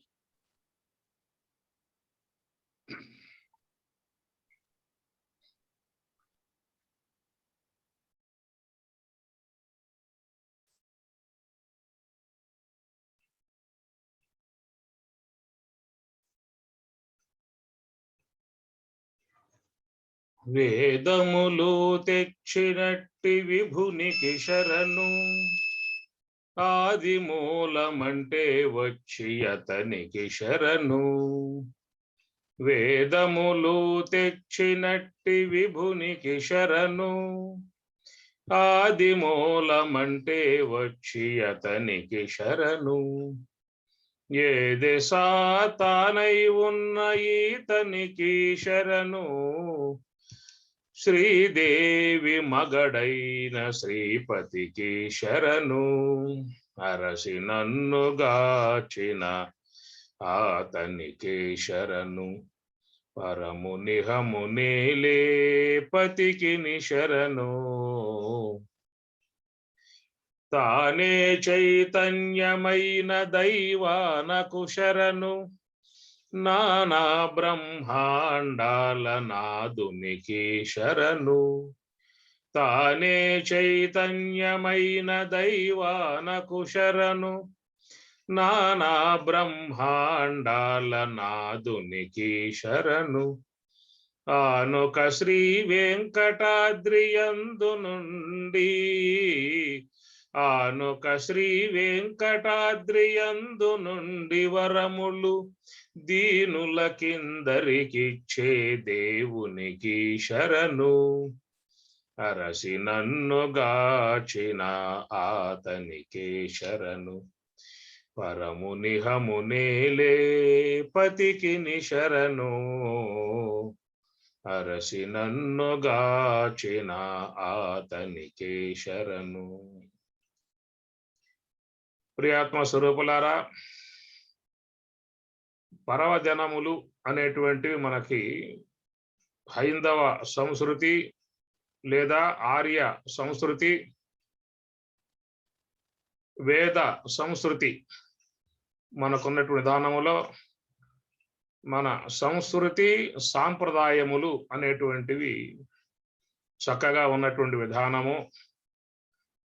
ఇవి మానవ జీవన విధానాన్ని సరైనటువంటి మార్గంలో పయనింపజేయటానికి చక్కటి సందేశాలు కలగజేసేటువంటి అంశాలు.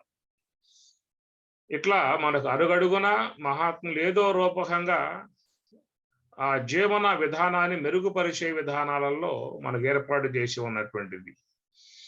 ఈనాడు జరుపుకునేటువంటి ఏకాదశి, తొలి ఏకాదశి అన్నారు, ప్రథమ ఏకాదశి అన్నారు, శయన ఏకాదశి అన్నారు.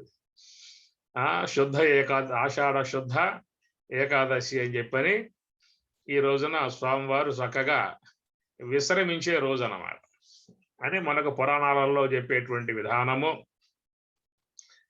అయితే దీని మీద ఉండేటువంటి వ్యాఖ్యానాలు కూడా ఉంటాయి. అవి మనం తర్వాత నిదానంగా చెప్పుకోవచ్చు. ముందు ఒక సాంప్రదాయ అంశం ఉంది కాబట్టి మనం దాన్ని కూడా చెప్పుకోవాల్సి ఉంటుంది.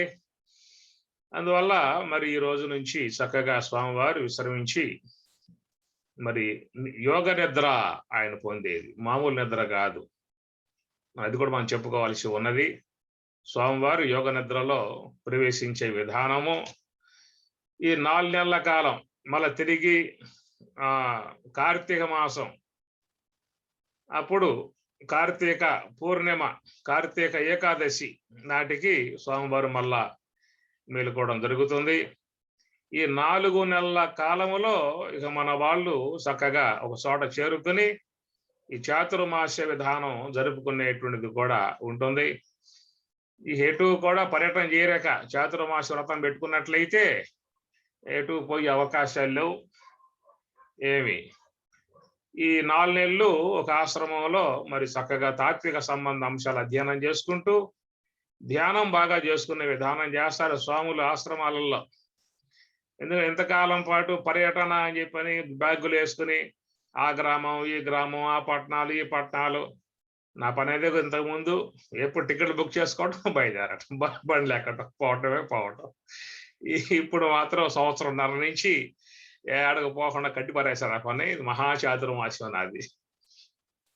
ఏమి ఈ ప్రకారంగా స్వాములు ఎక్కడికి పోకుండా ఆశ్రమాలలో ఉండి భగవద్గీత ఉపనిషత్తులు బ్రహ్మసూత్రాలని అధ్యయనం చేసుకుంటూ చక్కగా మరి ధ్యానం చేసుకుంటూ ఉండే విధానముగా ఈ చాతుర్మాస వ్రతాన్ని మహాత్ముల ఆశ్రమాలలో ఏర్పాటు చేసుకుంటారు. ఆ విధంగా చూసినట్లయితే మీరు కూడా ఆ విధంగా చేసుకోవచ్చు. ఈ 4 మాసాలు నియమంగా పెట్టుకుని ఉదయం పూట లేవగానే ధ్యానం చేయటం, తర్వాత ఇంట్లో వాళ్ళందరూ కూర్చోవటం, ఒక గురు ప్రార్థన చేసుకోవటం, గీతాపారాయణం చేసుకోవటం, కాసేపు ధ్యానం చేసుకోవటం. ఇట్లా కూడా మనం 4 నెలలు మన ఇంట్లోనే చాతుర్మాస్యంగా పెట్టుకోవచ్చు. ఏమంటే ఆశ్రమాలలో పెడతారా కానీ ఇంట్లో పెడతారా అని చెప్పిన సందేహం కలుగుతుంది మీకు. అన్నప్పుడు గృహం కూడా ఆశ్రమమే, గృహస్థాశ్రమం అన్నారు.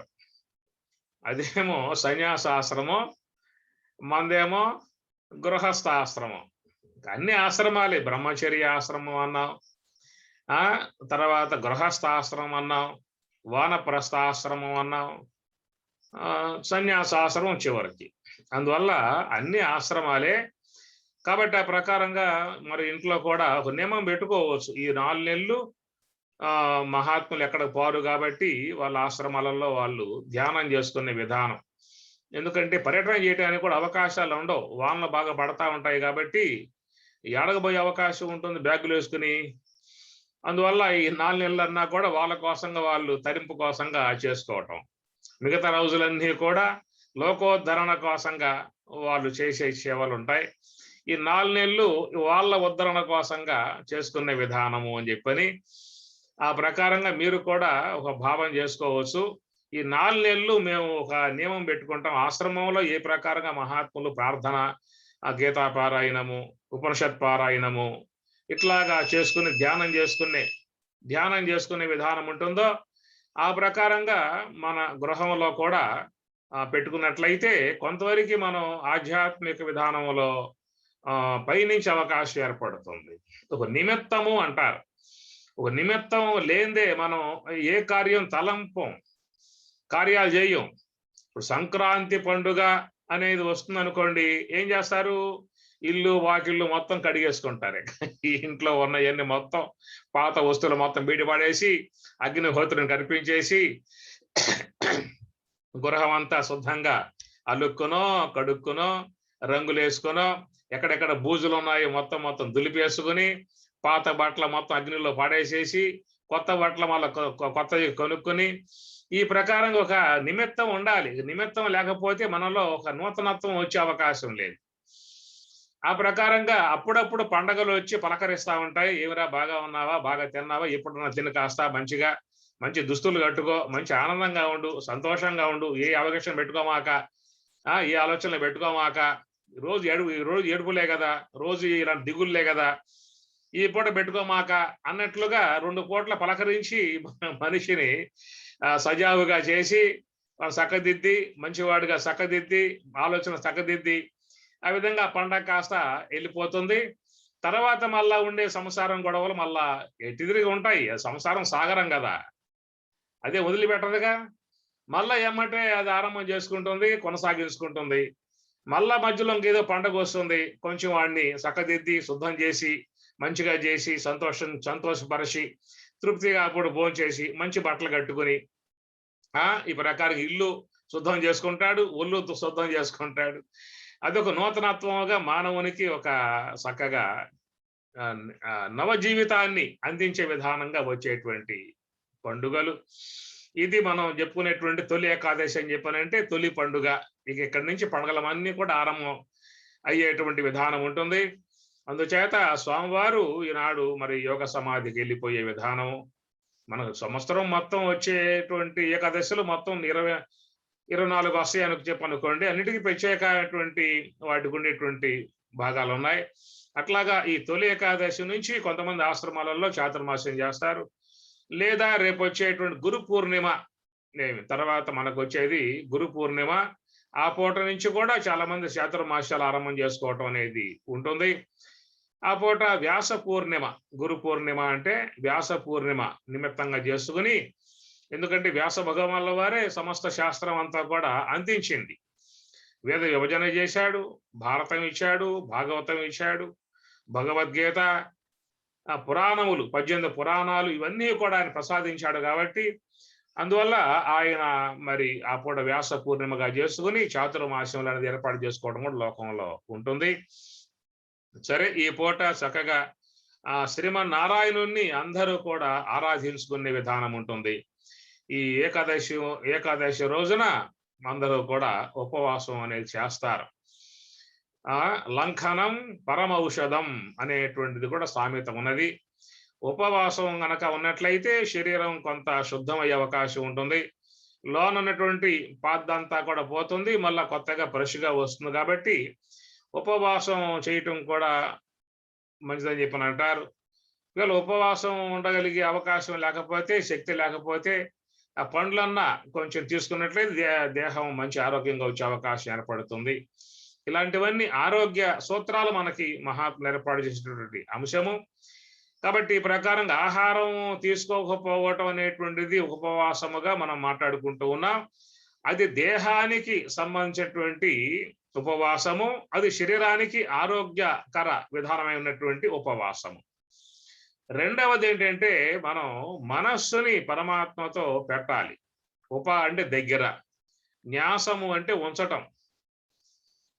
మన మనస్సుని పరమాత్మకు దగ్గరగా ఉంచుట. ఎట్లా ఉంచాలి అని చెప్పనంటే, ఎవరైనా మనస్సుని శ్వాసతో పెట్టి కనుక బాగా చేసినట్లయితే పరమాత్మకు దగ్గరగా ఉన్నట్లు అవుతుంది. ఒకవేళ శ్వాసతో పెట్టే విధానం లేకపోతే ఒక భగవన్నామం జపం చేయి. ఓం నమో నారాయణాయ, ఓం నమో భగవతే వాసుదేవాయ అనే విధానముగా మనం ఆ పూటంతా కూడా మన మనస్సుని భగవంతుని యందే పెట్టాలి. దాన్ని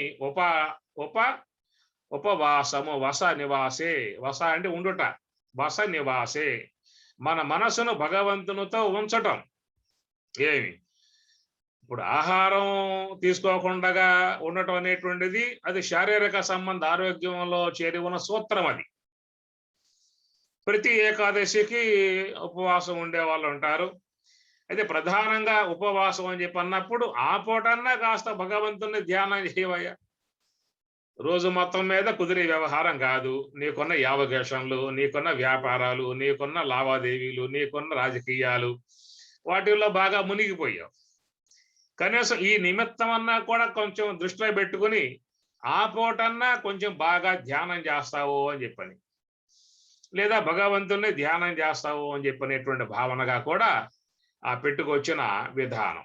ఇప్పుడు మామూలుగా ఉపవాసం అని చెప్పినప్పుడు ఏమిటి, స్థూల దేహానికి ఆహారం పెట్టకపోవటమే కాదు, సూక్ష్మ దేహానికి కూడా పెట్టకూడదుగా. స్వామి చెప్పారుగా, సూక్ష్మ దేహానికి ఆహారం ఏమిటి? శబ్దాదులు. కారణ దేహానికి ఆహారం ఏమిటి? దృశ్యాదులు. ఏవి మనం ఏం చేస్తున్నాం? స్థూల దేహం వరకే ఆహారం పెట్టకుండా మాడుస్తూ ఉన్నాం. మంచిది, దేహానికి మంచిది. మరి సూక్ష్మ దేహానికి ఆహారం పెడుతున్నాంగా, కారణ దేహానికి ఆహారం పెడుతున్నాంగా. కాబట్టి ఆహారం పెట్టేది ఏదో ఎట్లయితే ఆ పూట ఆహారం అని పండ్లు పలహారాలు ఎట్లా ఈ దేహానికి సాత్విక ఆహారం ఇచ్చావో, అట్లా సూక్ష్మ దేహానికి కూడా ఏమి ఇవ్వాలి? ఇస్తే ఒకవేళ పెట్టకుండా ఉండాలంటే కుదిరే వ్యవహారం కాదు. కాబట్టి ఆ పెట్టేది ఏదో కాస్త మంచి మాటలు వినిపించు ఆ పూట. భగవత్ సంబంధమై ఉన్నటువంటి విషయాలు బాగా ఆ పూట శ్రవణం చేయవయి అనేటువంటి యొక్క అర్థం. అది సూక్ష్మ దేహానికి సాత్విక సంబంధమై ఉన్నటువంటి ఆహారం అవుతుంది. ఇక కారణ దేహానికి ఆహారము అని చెప్పనంటే భగవద్ దర్శనం. ఆలయానికి పోతారు, స్వామిని దర్శించుకుంటారు, అభిషేకాలు చేసుకుంటారు, లేదా స్వరాజ్యాసనం వెళ్తారు, స్వామి దగ్గర కూర్చుంటారు, స్వామిని దర్శించుకుంటారు, స్వామి యొక్క జపం చేసుకుంటారు. ఇట్లాగా ఉండేటువంటివన్నీ కూడా కారణ దేహానికి పెట్టేటువంటి ఆహారం. అది ఎట్లా ఉండాలంటే సాత్విక సంబంధమై ఉన్నటువంటి ఆహారాన్ని స్థూల దేహానికి పెట్టాలి, సూక్ష్మ దేహానికి పెట్టాలి, కారణ దేహానికి పెట్టాలి. రెండవది ఉపవాసము అని చెప్పనంటే, అంటే దగ్గర. ఎవరికి దగ్గర ఉంచాలి మనస్సుని? భగవంతుని దగ్గరగా ఉంచాలి. ఇప్పుడు భగవంతుని దగ్గరగా ఉంచటం అంటే ఇది మహాత్ములు బ్రహ్మవేత్తలు అయినటువంటి వాళ్ళైతే ఆ తీసుకుపోయి ఏకంగా బ్రహ్మంలో పడేసే అవకాశం వాళ్ళకు ఉన్నది. మరి మనకు ఆ బ్రహ్మంలో పడవేసే అవకాశం మనకేమైనా ఉన్నదా? మనస్సుని లేదు. మరి మనకున్న సౌలభ్యం ఏముంది ఇక్కడ? మనకు దగ్గరగా భగవంతుడే వచ్చాడు కదా. మనం బ్రహ్మము దాకా భగవంతుని దాకా మనకు పోవటానికి శక్తి లేదు, మనకు పోవటానికి అవకాశం లేదు. అందుచేత భగవంతుడే నీ వద్దకు వస్తూ ఉన్నాడు. ఎట్లా? హంస రూపముగా, సోహం యొక్క రూపముగా నీ వద్దకు ఆయన వస్తున్నాడు. కాబట్టి ఆయనతో ఈ మనస్సు పెట్టినట్లయితే అదేమవుతుంది? మరి ఉపవాసము అనేదిగా మనం చెప్పుకోవటం జరుగుతుంది. అందుచేత ఇలాంటి ఉపవాస విధానములను మనము ఏ పర్వదినములు వస్తాయో, పర్వదినాలంటే ఒక పుణ్య విశేషం కలిగి ఉన్నటువంటి యొక్క వాట్లను పర్వదినాలు అని చెప్పనంటారు. ఇప్పుడు చూడండి, మనకు శివరాత్రి ఒకటి వస్తుంది. శివరాత్రి రోజున జాగరణ చేయమని చెప్పని కదా చెప్పేది. జాగరణ చేస్తే మరి భగవద్ అనుగ్రహం కలుగుతుంది అని చెప్పని అన్నారు. మరి జాగరణ చేసే వాళ్ళు ఎట్లా చేస్తున్నారు? తెల్లవార్లు టీవీలో అనేక ప్రోగ్రామ్స్ వస్తూ ఉంటాయి, సినిమాలు వస్తూ ఉంటాయి, అవన్నీ చూస్తూ ఉంటాడు. తెల్లవార్లు మెలుకుని నేను జాగరణ చేశాను అంటాడు. కొంతమంది అయితే వేరే వేరే ఆటలు పాటలు వినోద కార్యక్రమాలు పెట్టుకుని తెల్లవార్లు గడిపేసి నేను జాగరణ చేశాను అని చెప్పని అంటారు. అది జాగరణ కాదు. ఆ పూట మరి శివనామాన్ని జపించుకోవాలి. శివరాత్రి కాబట్టి ఆ పూట అంతా ఉపవాసము అని చెప్పనంటే, ఉపవాసం పెట్టేసి దేహాన్ని కొంగదీసి మళ్ళీ నీరసానికి వచ్చి షుగర్ గిరుగరు మొత్తం పైన పడి బీపీలు పెరిగి మళ్ళీ ఇబ్బంది అయితే కూడా ప్రమాదమే. పెద్ద వయసు అయింది కాబట్టి స్వామిగారు ఉపవాసం చేయమన్నారు కాబట్టి ఈ పూట ఏం తిన్నాం, మంచులు కూడా తాగను, పచ్చి మంచులు ముట్టుకోను అని చెప్పి అన్నావు అనుకో, ఒకవేళ మనకి బీపీ షుగర్లు ఉన్నాయనుకో, మళ్ళీ డౌన్ అయింది అనుకో, మళ్ళీ ప్రమాదాలు వస్తాయి. రామచైతన్య ఇట్లా చెప్పాడండి, మేము అట్లా చేసాము, నీరసం వచ్చి పడిపోయాం చివరికి అనేటువంటి విధానాలు. అందుచేత దేహానికి ఆహారం అనేది సాత్వికంగా ఇచ్చినప్పటికి కూడా మనస్సును మాత్రం ఆ పూటన్నా కాస్త దైవం మీద ఉంచటము. ఇంకా పర్వదినాలు వచ్చే లాభం ఏముంది? ఇంకా కమ్మగా పిండి వంటలు చేసుకుని, గారెలు అరిసెలు చేసుకుని, పకోడాలు చేసుకుని తింటానికి ఆ పండుగలు అని చెప్పానంటే పిండి వంట పండుగలు అయిపోతాయి అక్కడ. అదరానికి రుచి ఉదరానికి చేటు అని చెప్పని అన్నారు. కాబట్టి ఏంటంటే అలాంటి వాట్లను మనం కొంచెం మన యొక్క తాత్విక విధానంలో వాడుకున్నట్లయితే ఏదైనా ఆధ్యాత్మిక విధానములో ఎదిగే అవకాశం ఏర్పడుతుంది. కాబట్టి అట్లాగా మనకు ఈ తొలి ఏకాదశి అని చెప్పని, రేపు వచ్చేటువంటి మళ్ళా ద్వాదశి పారాయణ అని చెప్పని, ఆ తర్వాత వ్యాస పూర్ణిమ అని చెప్పని, ఇట్లా పండగలన్నీ కూడా మనకి వస్తూ ఉంటాయి కదా. ఆ సందర్భాలలో అయినప్పటికీ కూడా విశేషముగా ఆ పూటంతా కూడా మరి ధ్యానం చేయాలి. ధ్యానం అన్నా చేయాలి, లేదా జపం అన్నా చేయాలి. ఆ విధంగా ఉన్నట్లయితే మనం కొంతవరకు తాత్విక పరంగా ఎదిగే అవకాశం అనేటువంటిది ఏర్పడుతుంది అని మనం చెప్పుకుంటూ, మరి ఈ పూట స్వామివారు చక్కగా విశ్రమించినటువంటి రోజు. చాలా మంది భావించుకునే ఉద్దేశం కూడా ఉండవచ్చు, శ్రీమన్నారాయణుడు నిద్రపోయాడు, ఇక మనం ఏం చేసినా పర్వాలేదు, ఆయన పడుకున్నాడు కదా, నిద్రపోతూ ఉన్నాడు కాబట్టి ఇక మనం ఏం చేసినా మనకి ఇక అన్ని కూడా ఆయన చూసేది లేదు కాబట్టి చక్కగా అన్ని కార్యక్రమాలని యథేచ్ఛగా చేసుకోవచ్చు అనేది కూడా కొంతమందికి కలిగే అవకాశం కూడా ఏమన్నా ఉండవచ్చు. ఎందువల్ల అంటే మన స్వామి పడుకున్నాడు కదా, పడుకున్నాక చూసేది లేదు కాబట్టి మనం ఏవైనా చేసుకున్నా పర్వాలేదు అనేటువంటి ఆలోచనలు కూడా లోకంలో చేసేవాళ్ళు ఉంటారు.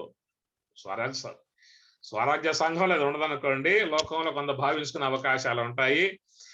అందుచేత స్వామివారు అంత తెలివి తక్కువ పని చేయడు. ఎప్పుడు కూడా నిద్రపోయినా కానీ ఆయన గమనించే విధానంలో మనకు ఒక వస్తువు పెట్టేసేసాడు. మనకు సూక్ష్మ దేహాన్ని ఇచ్చింది ఎవరు? శ్రీమన్నారాయణుడు. స్థూల దేహాన్ని ఇచ్చింది ఎవరు? బ్రహ్మదేవుల వారు. సూక్ష్మ దేహాన్ని ఇచ్చింది ఎవరు? శ్రీమన్నారాయణుడు. అందుచేత నువ్వు ఏం చేసినప్పటికీ కూడా మొత్తం సూక్ష్మ దేహం వల్ల ప్రింట్ అయిపోతాయి. రేపు ఆయన లేచిన తర్వాత ఆ చిట్టా మొత్తం ఆయన చూసుకుంటాడు మళ్ళా, ఈ మధ్యలో ఏం చేసేవారు అని చెప్పేసి. కాబట్టి ఏంటంటే ఈ సూక్ష్మ దేహం అనబడేటువంటిది అది శ్రీ మహావిష్ణువు ఇస్తే వ్యవహారం చేసుకుంటూ ఉన్నాం. ఈ కారణ దేహం అనేటువంటిది ఏమో ఈశ్వర అనుగ్రహముతో ఏర్పడ్డటువంటిది కారణదేహం. దాంతో మనం విశ్రాంతిని పొందే విధానం మనకి కలుగుతూ ఉన్నది. అందువల్ల వ్యవహారం విధానం చూసినట్లయితే ఈ మూడు అవసరాలే. పారమార్థిక విధానం చూసినట్లయితే మూడింటిని కూడా పక్కన పెట్టాల్సి ఉంటుంది. వ్యవహార విధానంగా ఉన్నప్పుడు ఈ మూడు కూడా మరి ఆ వ్యవహార విధానములో చేరి ఉంటాయి. స్థూల దేహముతోనేమో జగర సంబంధమై ఉన్న వ్యవహారములు, సూక్ష్మ దేహముతోనేమో చక్కగా అది కూడా వ్యవహారంలో పూర్తిగా ఉంటుంది, అది లేకపోతే వ్యవహారమే లేదు. కారణ దేహము అని చెప్పన్నప్పుడు మరి మనం విశ్రమించాలని చెప్పనంటే కారణ దేహంలో విశ్రమించాల్సి ఉంటుంది కనుక మరి కారణ దేహం కూడా వ్యవహార విధానములో ఉపయుక్తమై ఉన్నటువంటి వస్తువుగా మనం భావించవచ్చు. అందుచేత శ్రీమన్నారాయణుడు నిద్రపోయాడు, ఏం చేసినా పర్వాలేదు అనుకునేటువంటి వారికి ఉన్నదే. నువ్వు ఏం చేసినా కానీ లోనున్న సూక్ష్మదేహం చిట్టాలో మొత్తం ప్రింట్ అయిపోయే విధానమే ఉంటుందని చెప్పని గమనించాల్సి ఉంటుంది. కనుక అందుచేత మరి శ్రీమన్నారాయణుడు ఈ పూట నిద్రపోవటము, తిరిగి మరలా కార్తీక మాసం కార్తీక పూర్ణిమకు ఆయన మేలుకోవడనే అంశము. ఈ 4 నెలల్లో అందరూ కూడా పుణ్యాత్ములై ఉన్నటువంటి వారు, ధన్యాత్ములై ఉన్నటువంటి వారు, యోగులై ఉన్నటువంటి వారు, భక్తులై ఉన్నటువంటి వారు ఈ 4 నెలలు కూడా చక్కగా మరి భగవద్ ధ్యానములో ఉండే విధానంగా ఉంటుంది. కాబట్టి దాన్ని మీరు కూడా గమనించండి. మీకు ఏదన్నా ఇంట్రెస్ట్ ఉంటే, శ్రద్ధ ఉంటే ఒక నియమం పెట్టుకోండి. నశ్రేయో నియమం వినా అన్నారు. నియమం లేకపోతే శ్రేయస్సును పొందే అవకాశం లేదు. కాబట్టి మరి ఈ పూట నుంచి ప్రారంభం చేసుకోవటం కదండి. మరి ఈ పూట అయిపోయింది కదా, ఇంకేం ప్రారంభం చేస్తాము, అందువల్ల వచ్చే సంవత్సరం మళ్ళా వస్తుంది కాబట్టి అప్పుడు చేస్తామని చెప్పని అంటారా? మీరు ముందే చెప్పినట్లయితే, నిన్నే చెప్పినట్లయితే మాకు ఇప్పుడు ప్రారంభం చేసుకునే వాళ్ళం కదా. మేము రాత్రి అయిపోయింది పూటక, ఇప్పుడు ప్రారంభం చేసుకోవాల్సి ఉన్నది.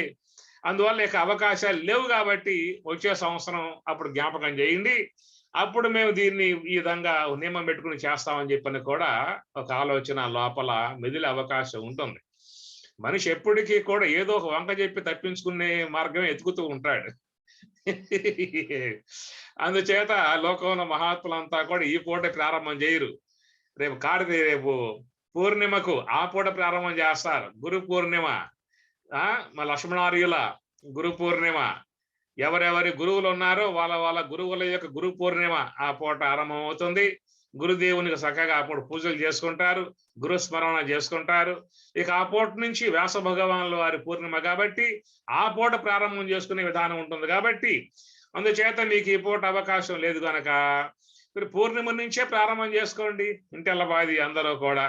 దాని ద్వారా పిల్లలు కూడా మీ వద్ద కూర్చుంటారు, ఏదో వాళ్ళ కోసం విషయం చదువుతారు లేదా నేర్చుకుంటారు. ఒక నియమం పెట్టుకోండి. ఉదయం పూట లేదా సాయంత్రం పూట 1 గంట 2 గంటలో పెట్టుకున్నట్లయితే దాంట్లో మనం కొంత చక్కగా చెప్పాం కదా, ఒక నిమిత్తం ఉండాలి. ఏదైనా కార్యం చేయాలంటే ఒక నిమిత్తం లేనిది మనం ఏ కార్యం చేసేందుకు ముందుకు రాం. అట్లాగా మహాత్ములు ఒక నిమిత్తం పెట్టుకున్నారు కాబట్టి వాళ్ళు ఎక్కడికి పోకుండా 4 నెలలు కూడా ఆశ్రమంలో ఉండి మననం చేసుకుంటూ, శ్రవణం చేసుకుంటూ, ధ్యానం చేసుకుంటూ ఉండేటువంటి విధానం. ఈ నిమిత్తం లేకపోయింది అనుకోండి, ఇంకేముంటుంది, టికెట్లు బుక్ చేసుకోవడం, బ్యాగ్ చేసుకోవడం, బయలుదేరి సప్తాహాలు చేసుకుంటూ తిరుగుతూ ఉంటాం అన్నమాట. అందువల్ల వాళ్ళకు కూడా ఒక నిమిత్తం కావాలి. అట్లాగా వాళ్ళు ఉన్నటువంటి విధానం కాబట్టి అన్ని ఆశ్రమాలలో ఈ విధమైనటువంటి యొక్క తపస్సు కొనసాగుతుంది. కాబట్టి గృహస్థ ఆశ్రమంగా ఉన్నటువంటి మీరు కూడా అలాంటి విధానాన్ని ఏర్పాటు చేసుకున్నట్లయితే ఆ తపో సంపన్నులై ఉన్నటువంటి మహాత్ముల అనుగ్రహం కలిగే అవకాశం కూడా ఉంటుందన్నమాట. అది మీరు చక్కగా మీ గృహంలోనే ఏర్పాటు చేసుకుని కూడా చేసుకోవచ్చు. లేదా దగ్గరలో ఆశ్రమాలు ఉంటే ఆశ్రమంలో పోయి కూడా మనం ఏదైనా చేసుకోవచ్చు. ఇలాంటి నియమాన్ని దాన్ని జీవితంలో మనం పెట్టుకుంటేనే మనస్సు మన స్వాధీనం అయ్యే అవకాశం ఏర్పడుతుంది. ఎప్పటికప్పుడు ఈ మనస్సు ఏం చేస్తుందని చెప్పినట్టు ఏదో వంక చెప్పి ఏదో రకంగా తప్పించుకుని తిరిగే వ్యవహారం అన్నమాట. ఏమి తప్పించుకు తిరుగువాడు ధన్యుడు సుమతి అన్నట్లుగా ఈ మనస్సు ఉంటుంది. ఎప్పుడు కూడా ఏదో వంక చెప్పి తప్పించుకునే వ్యవహారం చేస్తూ ఉంటుంది. కాబట్టి మనం దానికి అలాంటి అవకాశం లేకుండా కొన్ని సందర్భాలను దానికి కళ్యాలు వేసి తీసుకువచ్చి పెట్టే విధానముగా చేయాల్సి ఉంటుంది అనేటువంటి మాట మనం చెప్పుకుందాం. దీన్ని ముఖ్యంగా మీరు గమనించండి. ఈ చాతుర్మాస్య విధానాన్ని 4 నెలలు ఇంట్లోనే చక్కగా చేసుకున్నట్లయితే ఇల్లు కూడా పవిత్రం అవుతుంది. ఇంట్లో వాళ్ళు కూడా కొంత తరించే అవకాశం ఏర్పడుతుంది. దీన్ని ముఖ్యంగా గృహస్థ ఆశ్రమం అన్నారు. ఆశ్రమం అంటే అర్థం ఏమిటి? ఆశ్రమం అంటే నా శ్రమ ఆశ్రమ. ఏ శ్రమలు లేకుండా చేసేది ఆశ్రమం. ఏం చెప్పాను? ఏ శ్రమలు లేకుండా చేయటమే నా శ్రమ నశ్రమ. ఈ నశ్రమ సంబంధమే ఆశ్రమం అవుతుందన్నమాట అది విధానాలలో. కాబట్టి ఏ శ్రమలు లేకుండా చేసుకునే విధానమే ఆశ్రమం. దానికోసముగా ఉన్నటువంటిది ఏ బ్రహ్మచర్య ఆశ్రమం కావచ్చు, గృహస్థ ఆశ్రమం కావచ్చు, వానప్రస్థ ఆశ్రమం కావచ్చు, సన్యాస ఆశ్రమం కావచ్చు. ఇప్పుడు సన్యాస ఆశ్రమం అని చెప్పి అనుకుందాం. దాంట్లో అన్ని శ్రమలు సమస్యలు దుఃఖములు అక్కడ ఉంటే ఏమవుతుంది? అది ఆశ్రమం కాదుగా. ఏదైనా శ్రమ లేకుండా ఉండే విధానంగా చేసుకోవటమే ఆశ్రమం యొక్క విధానం. కాబట్టి అలాంటి శ్రమ లేకుండా, బాధ లేకుండా, దుఃఖాలు లేకుండా, వేదన లేకుండా ప్రశాంతముగా ఆ గృహస్థ విధానం సాగిపోవాలని చెప్పనంటే ఆ గృహము ఒక నందనవనములాగా, బృందావనములాగా భగవన్ నిలయం కాగలిగితే ఆ గృహములో అందరూ కూడా పరమశాంతిగా ఉండే అవకాశం ఏర్పడుతుంది. ఆ పరమశాంతిగా ఉండే విధానమే అది ఆశ్రమం అంటారు. ఇప్పుడు చాలా మంది గృహంలో శాంతి లేక సుఖం లేక ఎడగబోతే శాంతి వస్తుందని చెప్పి ఉద్దేశంతో మరి ఆశ్రమాలకి పోతూ ఉంటారు. కారణం ఏంటంటే మరి మన ఈ గృహస్థం కూడా ఆశ్రమమే కదా.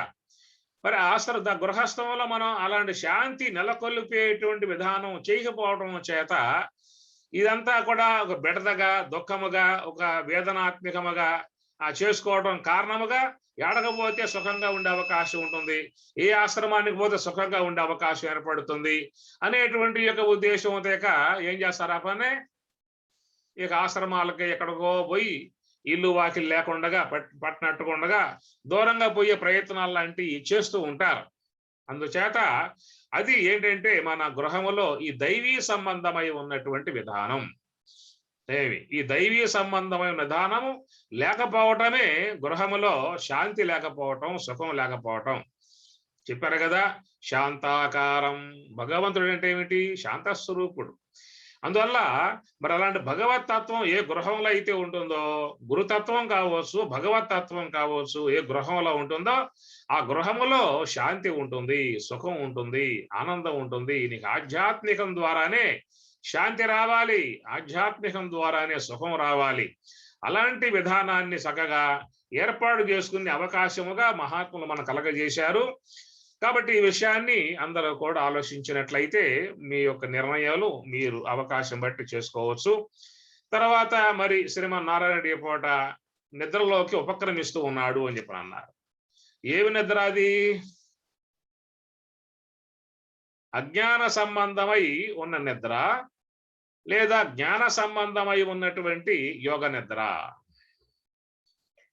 అసలు నిద్ర అనే పదం ఎందుకు వచ్చింది?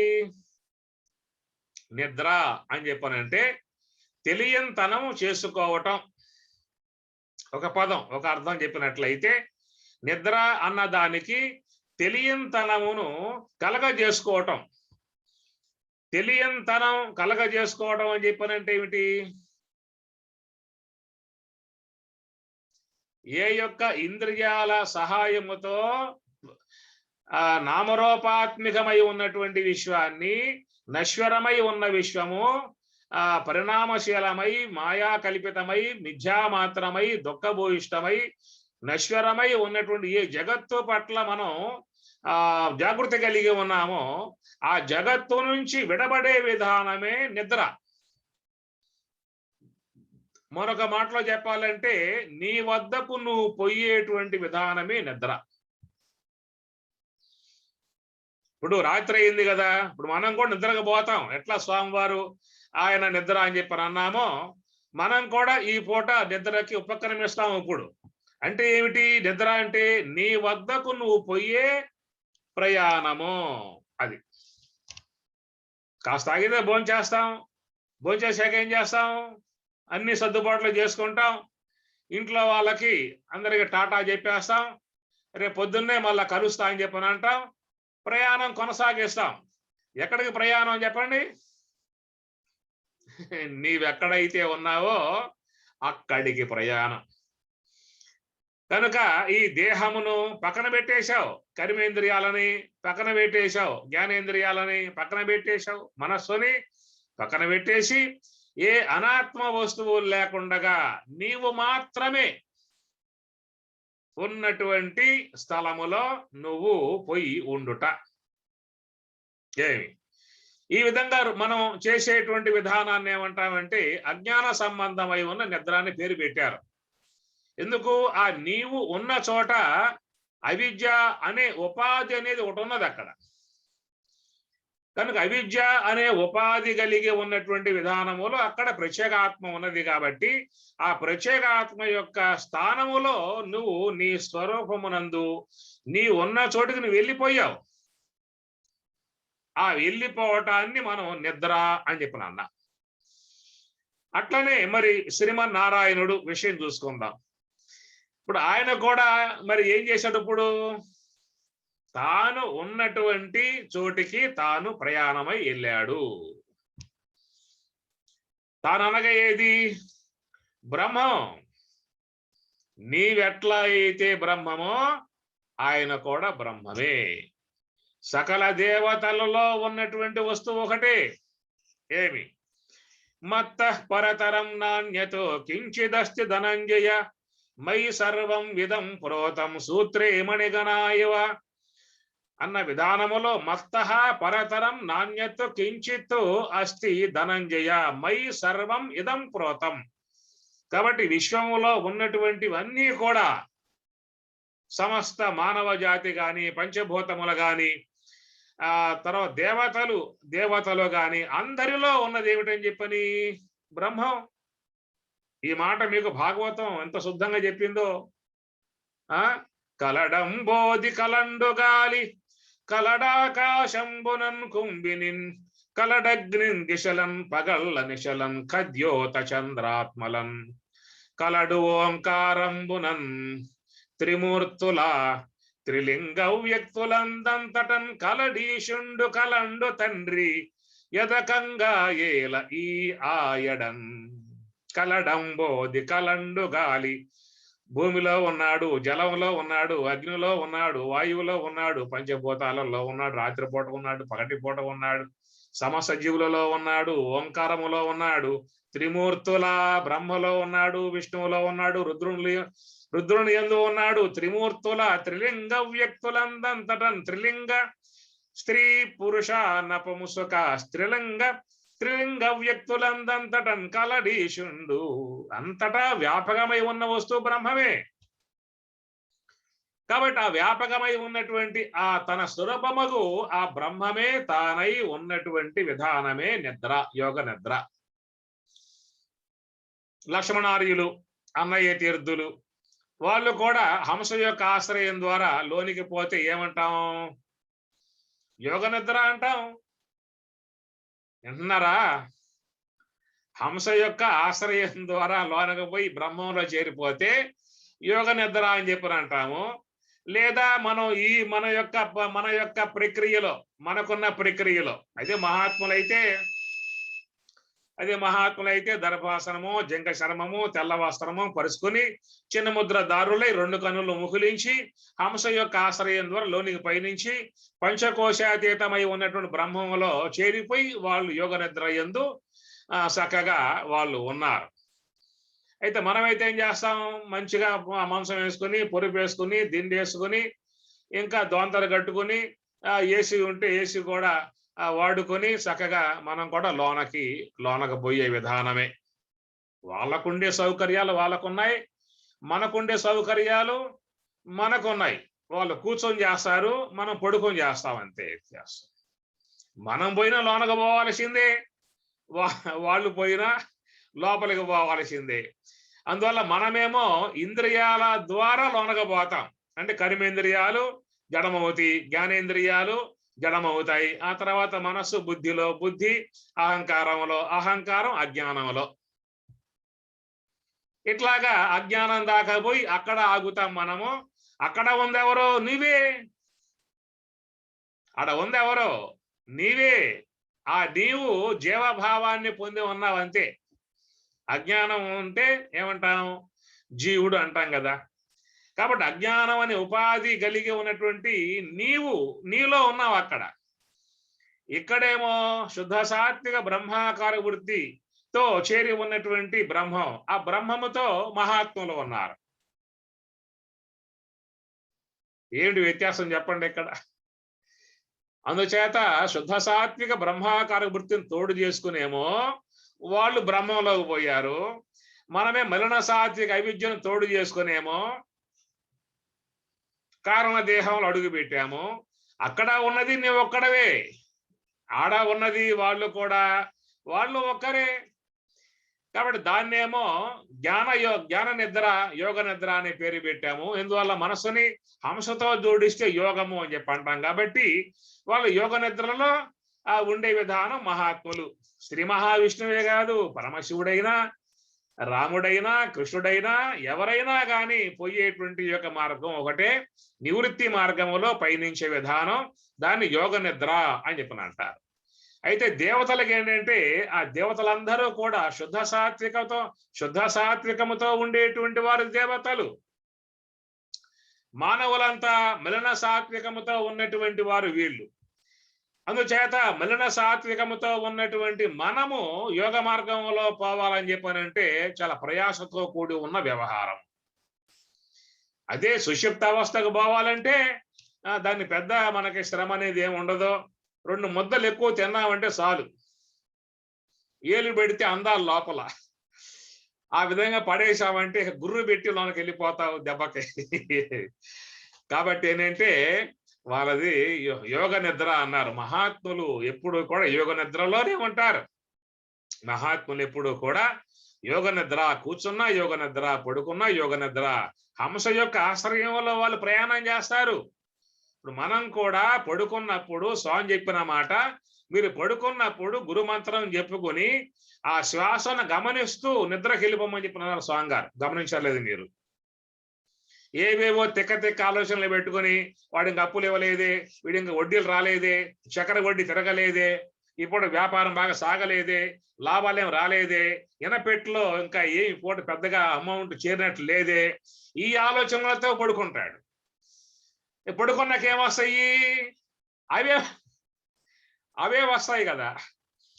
కాబట్టి ఆ మొత్తం పక్కన పెట్టేసేయి. పక్కన పెట్టేసేసి గురుదేవ లక్ష్మణార్య, గురుదేవ అన్నయ్య తీర్థ, గురుదేవ శాస్త్రి స్వామి అని తలంచుకొని చక్కగా గురుమంత్రం చెప్పుకొని ఆ దిండు మీద తలవాలిసి చక్కగా చెనుముద్ర పెట్టుకొని 2 కన్నులు ముగిలించి శ్వాసను గమనిస్తూ కానీ నిద్రపోయావనుకో, నీ నిద్ర కూడా యుగ నిద్ర అయిపోతుంది క్రమేపీ. ఎట్లా శ్రీమన్నారాయణుడు కూడా ఆయన ఆ శేషశాయి మీద పవలించి ఉండి చక్కగా ఆయనగా నివృత్తి మార్గంలో పయనించి ఆ బ్రహ్మములో చేరిపోయిన విధానం కదా. యోగ నిద్ర అంటే అర్థం ఏమిటి? బ్రహ్మములో చేరి ఉన్న విధానము, బ్రహ్మమే తానై ఉన్న విధానము. అది యోగ నిద్ర అని చెప్పని అన్నారు. అందుచేత చాలా మంది ఈ మాట ఈరోజు వాడతారు. స్వామివారు వైకుంఠ వాసుడు యోగ నిద్రలోకి వెళ్ళిపోయాడు అంటారే తప్ప అసలు యోగం అంటే ఏమిటి, యోగ నిద్ర అంటే ఏమిటి అనేది మాత్రం ఎవరు విచారించరు. ఆ స్వామి గారు మాత్రం పోయారండి అంటారే తప్ప మరి నువ్వెందుకు పోయే ప్రయత్నం చేయవు? వానిక ఆ సమాచారం అందించిన వాళ్ళు లేదు, గ్రహించిన విధానం లేదు. కాబట్టి వానికి ఆ యోగం అంటే ఏమిటో, యోగ నిద్ర అంటే ఏమిటో అర్థం కాని వ్యవహారంగా ఉన్నది. అందుచేత దేవతలు సహితము కూడా ఇక్కడ గమనించినట్లయితే దేవతలు సహితము కూడా బ్రహ్మమును అవలోకన చేసేవారుగా ఉన్నారనేటువంటి మాట మీకు ఈ పూట అర్థమయ్యేటువంటి అంశము. మనమే కాదు దేవతలు, శ్రీమన్నారాయణుడు అంతటి మహానుభావులు కూడా, దివ్యమూర్తులు కూడా, దివ్య దేవతలు కూడా నివృత్తి మార్గములో పయనించి యోగ సమాధిని, బ్రాహ్మి అనుభవాన్ని పొందే విధానముగా యోగ నిద్రలో పోయేటువంటి అంశము, వాళ్ళు చేస్తున్న అంశమే మీకు మీ గురువులు ప్రసాదించిన మార్గము. ఏమన్నా అర్థమైందా పాయింట్?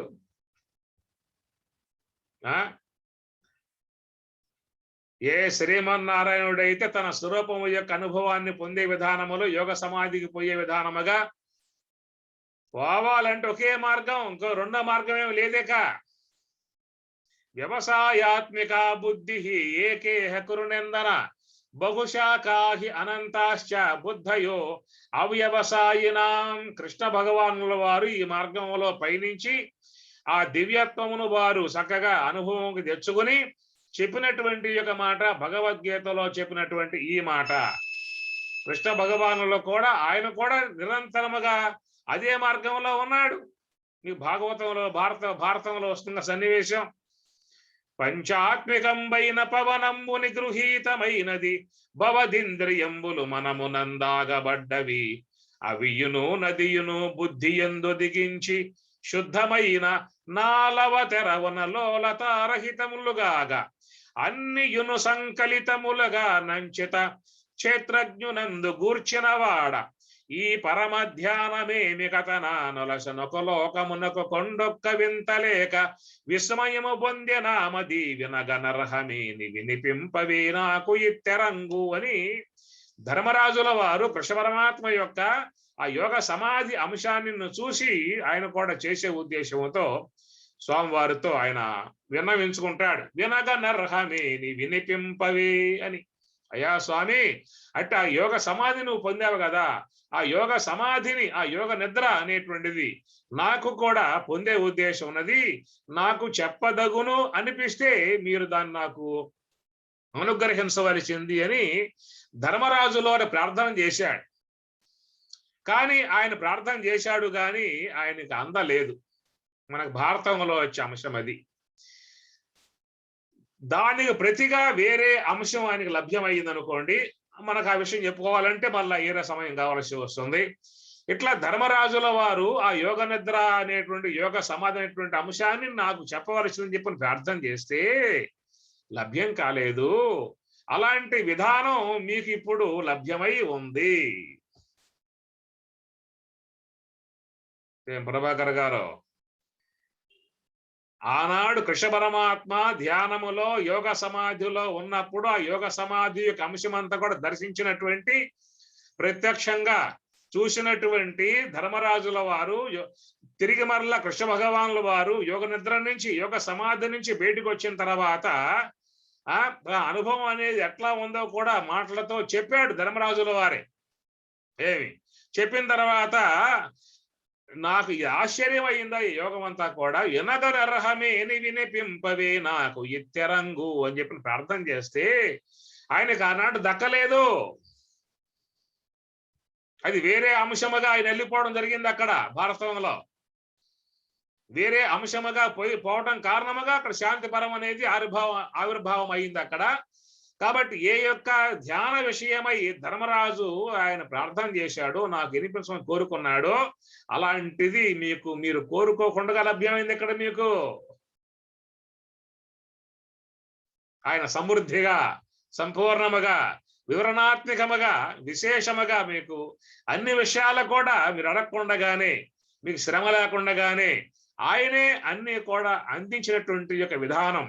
ఆ ప్రకారముగా ఆ యోగ నిద్ర అనబడేటువంటి యోగ సమాధిగా చెప్పేటువంటి శ్రీమన్నారాయణుడు ఏ యొక్క యోగ నిద్రగా ఆయన ఈ పూట శయనించి విధానముగా చెప్పుకుంటూ ఉన్నామో అలాంటి ఆ యోగం యొక్క సంబంధమై ఉన్న అంశమంతా మనకి స్వామివారు చెప్పిన విధానం. కాబట్టి కనీసం ఈ 4 నెలలన్నా మనం చాతుర్మాసం అనేటువంటి ఒక నిమిత్తాన్ని పెట్టుకుని కూడా ఈ పూట నేను 1.5 గంటల సేపు దీన్ని కేటాయించుకోవాలి, 1 గంట సేపు ధ్యానం చేయాలి, 1/2 గంట సేపు మరి గీతా పారాయణమో ఏదైనా కావచ్చు కాక చేసుకోవాలి అనే విధానంగా నియమం పెట్టుకున్నట్లయితే మనకు దక్కినటువంటి యొక్క అంశాన్ని కొంతైనా జీవితంలో ఆస్వాదించుకునే అవకాశం మనకి వస్తుంది అనేటువంటి అంశాన్ని మనం గమనించాల్సి ఉంటుంది. అందుచేత ఇక్కడ ఈ పూట ప్రధానముగా ఈ తొలి ఏకాదశి అనేటువంటి యొక్క అంశము ప్రథమ ఏకాదశిగా లేదా శయన ఏకాదశిగా చెప్పేటువంటి అంశము. ఏకాదశ నాడే ఎందువల్ల ఇది పెట్టుకోవటం అని చెప్పని అర్థం చూసినట్లయితే ఏక అంటే 1, దశ అంటే 10. ఏవి అటు అంకె ప్రకారం చూస్తేనేమో అది కూడా అర్థం వస్తుంది. కానీ ఇక్కడ ఏకాదశి రోజునే ఎందువల్ల పర్వదనంగా పెట్టడం కారణం అని చెప్పనంటే ఏక అంటే 1, దశ అంటే 10 కాబట్టి మనం ఈ దశేంద్రియాలతో మనసును జోడించి ఎప్పుడు వ్యవహారం చేసుకుంటూ ఉన్నాం. వ్యవహారం జరగాలంటే జ్ఞానేంద్రియాలు ఉండాలి, కర్మేంద్రియాలు ఉండాలి, వాటికి తోడై మనసు కూడా ఉండాలి.